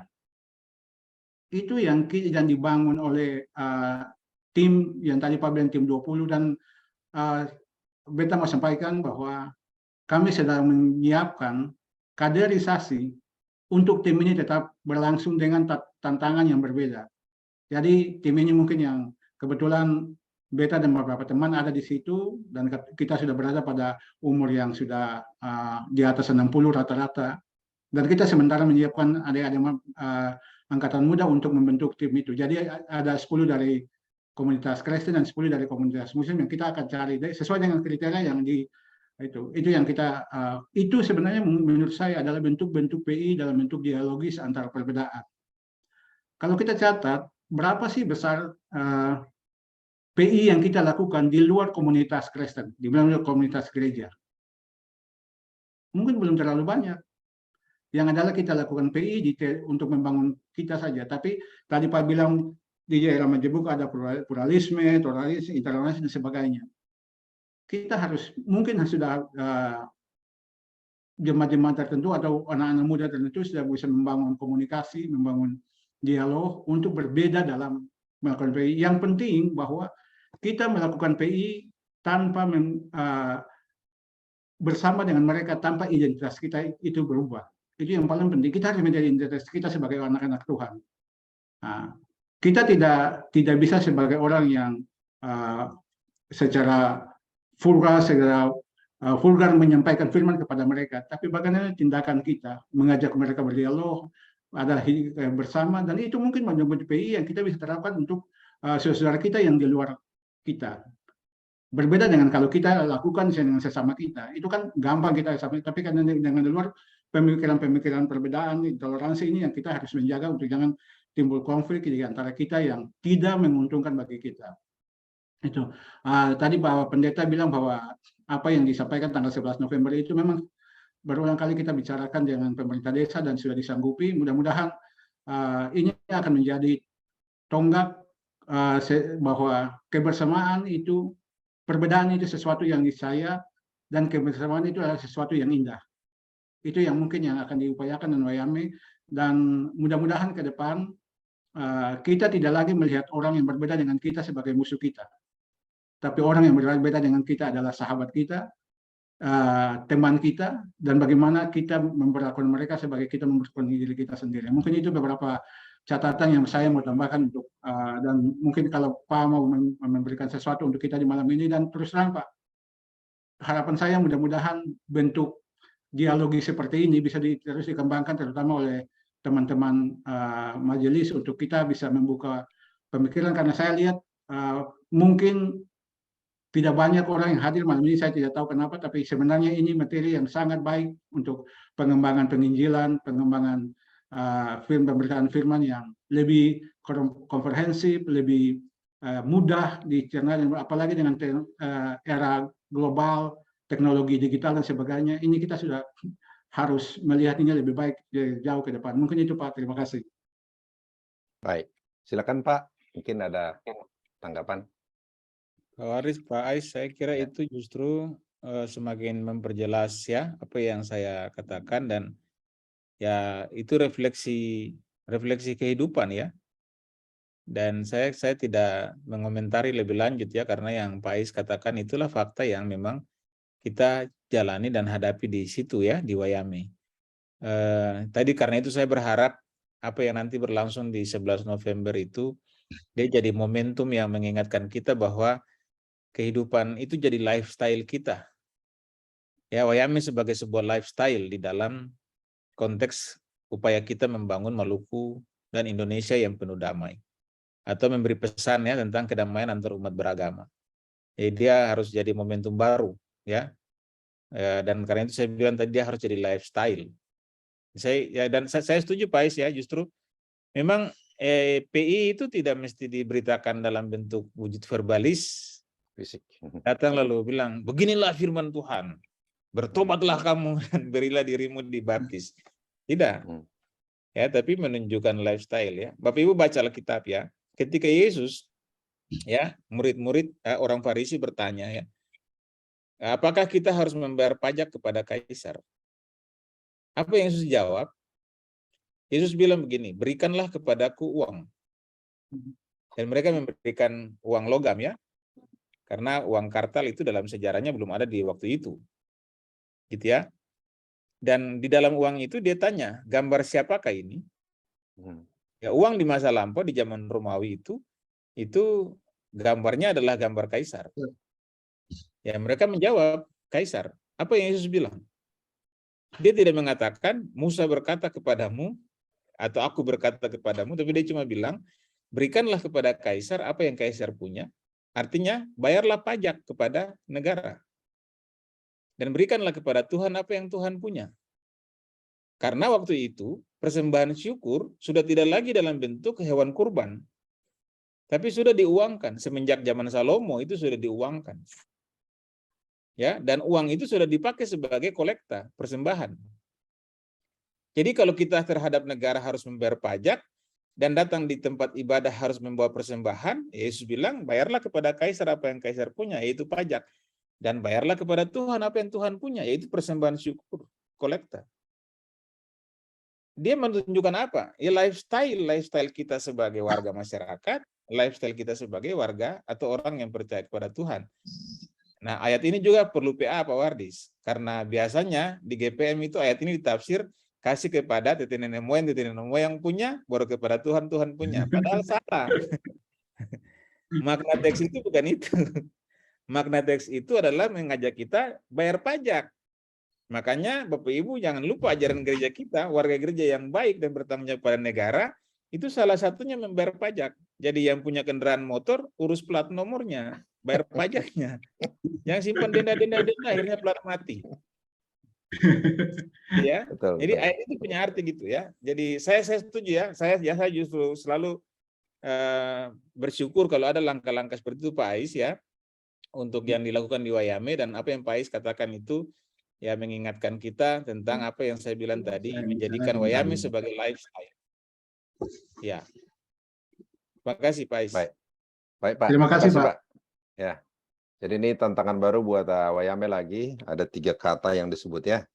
Ada gairah, ada lifestyle, ada passion. Ya. Gimana Wayame menangkap ini? Jadi bukan hanya merayakan hari-hari besar agama Wi saja, yang joget-joget pesta jalan kaki lomba ini. Nah, gimana dengan saudara-saudara Muslim? Ini kita jadi gairah, jadi gaya hidup kita, jadi passion kita. Ya, jadi keluar gitu ya. Jadi tidak hanya dari dalam. Tantangan juga nih. Jadi ya tentu berani di luar kalau udah mantap dari dalam, udah dewasa tadi ya. Jadi saya kira ini ya tantangan besar Bapak Ibu. Ini masukan bagus untuk kita. Makasih Pak Ais dan Pak Ketua Sinodi. Ada lagi Bapak Ibu? Masih ada waktu kita 10 menit ya. Kalau ada yang mau menyampaikan, jangan sampai nanti pulang dari sini seharusnya saya bertanya gitu. Biasanya Pak Aitonam ini mau bertanya ini Pak. Biasanya Pak. Tapi kali ini enggak mungkin. Baik. Baik Bapak Ibu, saya kira ada lagi Pak Ibu? Saya kasih kesempatan. Memang ini kita tidak biasa sampai jam begini ya. Larut malam udah mau 9.20-an. Ada juga teman-teman dari Rumah 3 di sini ya. Ada alumni-alumni Umpati juga saya lihat. Ibu Sekretaris Klasis lah Pak Wams. Ada sekretaris klasis Ibu ada mau bicara. Kemarin Ibu Sekretaris bilang Saya dengar di gereja itu bukan kristenisasi tapi kristusisasi, apa namanya? Mengkristenkan, bukan mengkristenkan tapi mengkristuskan orang. Saya kira itu satu gaya hidup juga tadi. Oke, Bapak Ibu, saya kira demikian ya. Mungkin nanti kita lanjut lagi dengan topik-topik berikut. Tapi secara ringkas, apa yang saya bisa simpulkan dari beberapa poin, Bapak Ibu. Nah, sebenarnya ternyata PI ini tadi dikatakan ya, ini sebuah bukan permohonan, bukan permintaan, tapi ini satu perintah. Perintah dari sorga langsung. Jadi ya bukan perintah sinode atau kelasis atau ketua KMJ atau majelis, bukan. Ini perintah. Berarti ini satu keharusan bagi kita. Jadi kita nggak bisa nggak boleh menolak. Jadi harus gitu. Nah tetapi kalau kita lihat dari ceritanya tadi, sebelum kita keluar, ya saya tertarik tadi bahwa ada internal, ada eksternal. Jadi harus mantap dulu dari internal kita supaya kita bisa mampu bergaul di tengah-tengah yang berbeda. Ya, soalnya kalau nggak mantap dari dalam, nggak dewasa iman kita, nanti emosi. Malah kalau ditegur, dikritik, malah bikin marah ya. Tapi kalau sudah dewasa dari dalam, nah melalui apa namanya unit sektor dan sebagainya, saya kira arah kita harus ke sana, pendewasaan iman. Barulah kita siap mungkin bergaul di luar ya. Apakah oleh ekumene, koinonia, sebangsa, sesuku dan lain-lain. Saya kira itu poin-poin yang beberapa hal, dan metode-metode di dunia digital hari ini ya barangkali banyak sekali yang bisa kita kembangkan ya, terutama untuk anak muda. Dan satu hal lagi tadi yang terakhir, ya, Wayame ini menjadi tantangan buat kita, terutama jemaat Wayame barangkali ya, tidak hanya sebagai laboratorium perdamaian, ya, tetapi kita memiliki identitas yang khas tadi ya. Tadi Pak Ais juga cerita, jadi banyak apa namanya identitas kita yang di tengah-tengah kemanusiaan sudah hancur waktu kerusuhan itu, ternyata di sini bisa terpelihara, terbukti bertahan.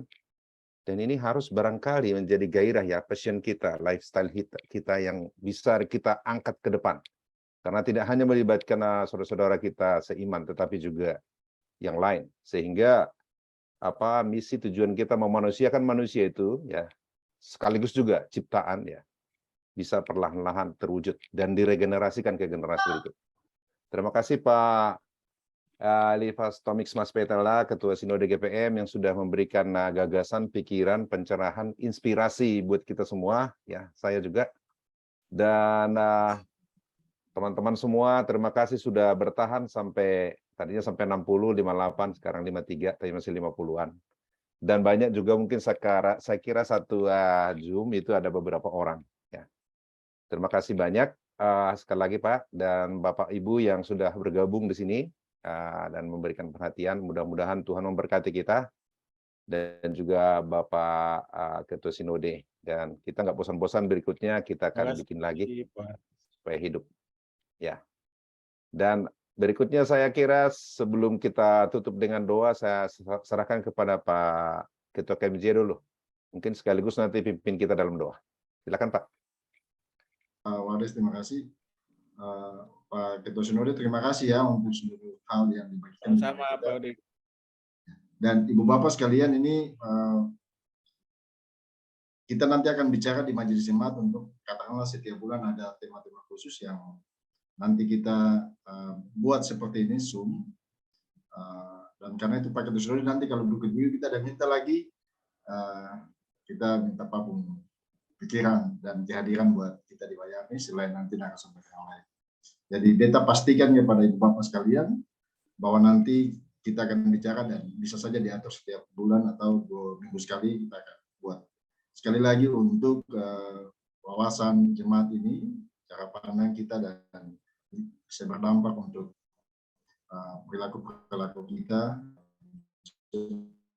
tetapi dalam komunikasi kita di luar jemaat kita.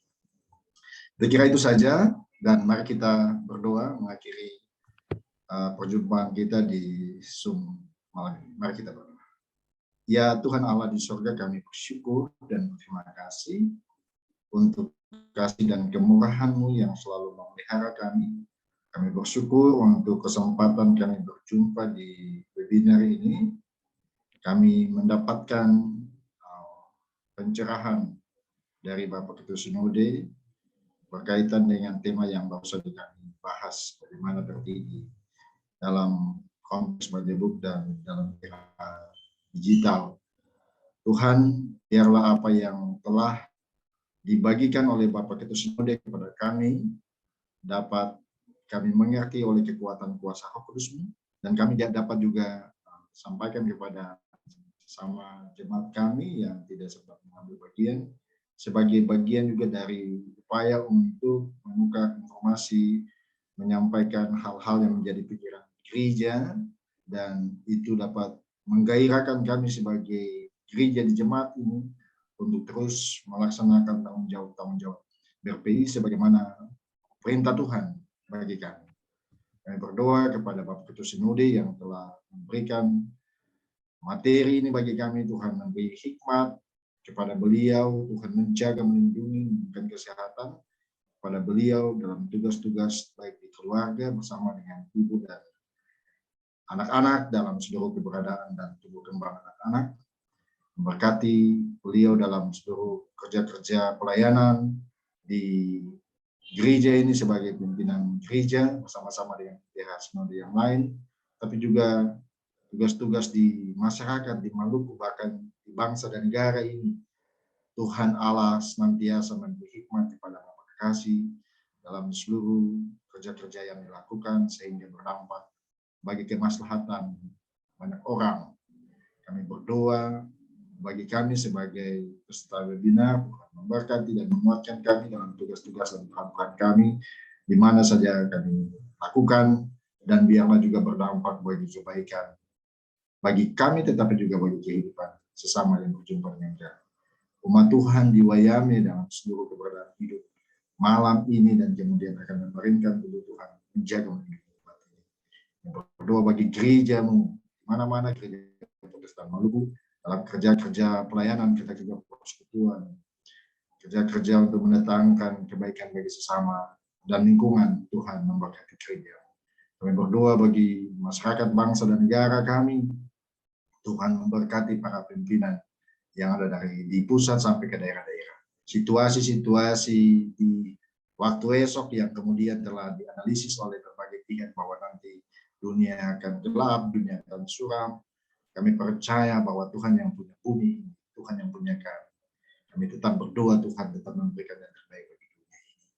Bagi bangsa dan negara kami, bagi Maluku, bagi kota ini. Ampun kami punya salah dan dosa. Hanya di dalam nama Yesus Kristus kami berdoa dan mengucap syukur kepada Bapa di surga dan hamba memohon janji penyertaan dia Tuhan. Kasih karunia dan damai sejahtera yang berasal dari Allah Bapa kita, dari Tuhan Yesus Kristus dan oleh kekuatan Roh Kudus, mau memberkati kami yang terlibat di webinar ini, Bapak Ketua Sinode yang telah memberikan materi, memberkati semua kami yang jauh dan dekat ini dan selama-lamanya. Amin. Terima kasih Pak Ketua Majelis Jemaat. Danke banyak. Danke banyak Bapak Ibu. Sama. Terima kasih banyak sekali lagi Pak Elifas. Terima kasih banyak. Terima kasih Pak Odik. Majelis. Ya. Materi yang sangat menarik dan luar biasa. Ya. Pak Ketua Sinode, terima kasih. Ya. Jangan lupa Bapak Ibu mengisi form evaluasi. Ya. Kalau Ya. bisa menuliskan sesuatu bagus juga. Pak Wardi saja. Wah, terima kasih Pak Pendeta Pureng ada di sini. Nanti Pak Wardi Pendeta Pureng itu lampu di atas menyala, lampu di bawah menyala juga tuh Pak. Iya. Iya Pak Ketua, iya. Saya kena lihat tadi soalnya pakai Galaxy ya, Galaxy 17 jadi. Terima kasih Pak Eli, makasih. Ya, Pak Eli, danke. Ibu Sekla, terima kasih Bu Sekla sudah hadir. Ya, terima kasih Pak. Kita tunggu materi yang lain lagi. Ini Bapak lengkap Odi. Bapak Ibu, dari Sinode ada, dari Klasis ada, KMJ ada, Pendeta ada, Majelis Jemaat ada. Ya, ini lengkap. Tuhan berkati kita semuanya luar biasa. Terima kasih. Oke, Pak. Satu. Bapak Odi, thank you ya. Terima kasih. Selamat malam Bapak Ibu. Shalom buat semuanya. Shalom. Ya, saya tutup ya. Iya, Pak. Ya.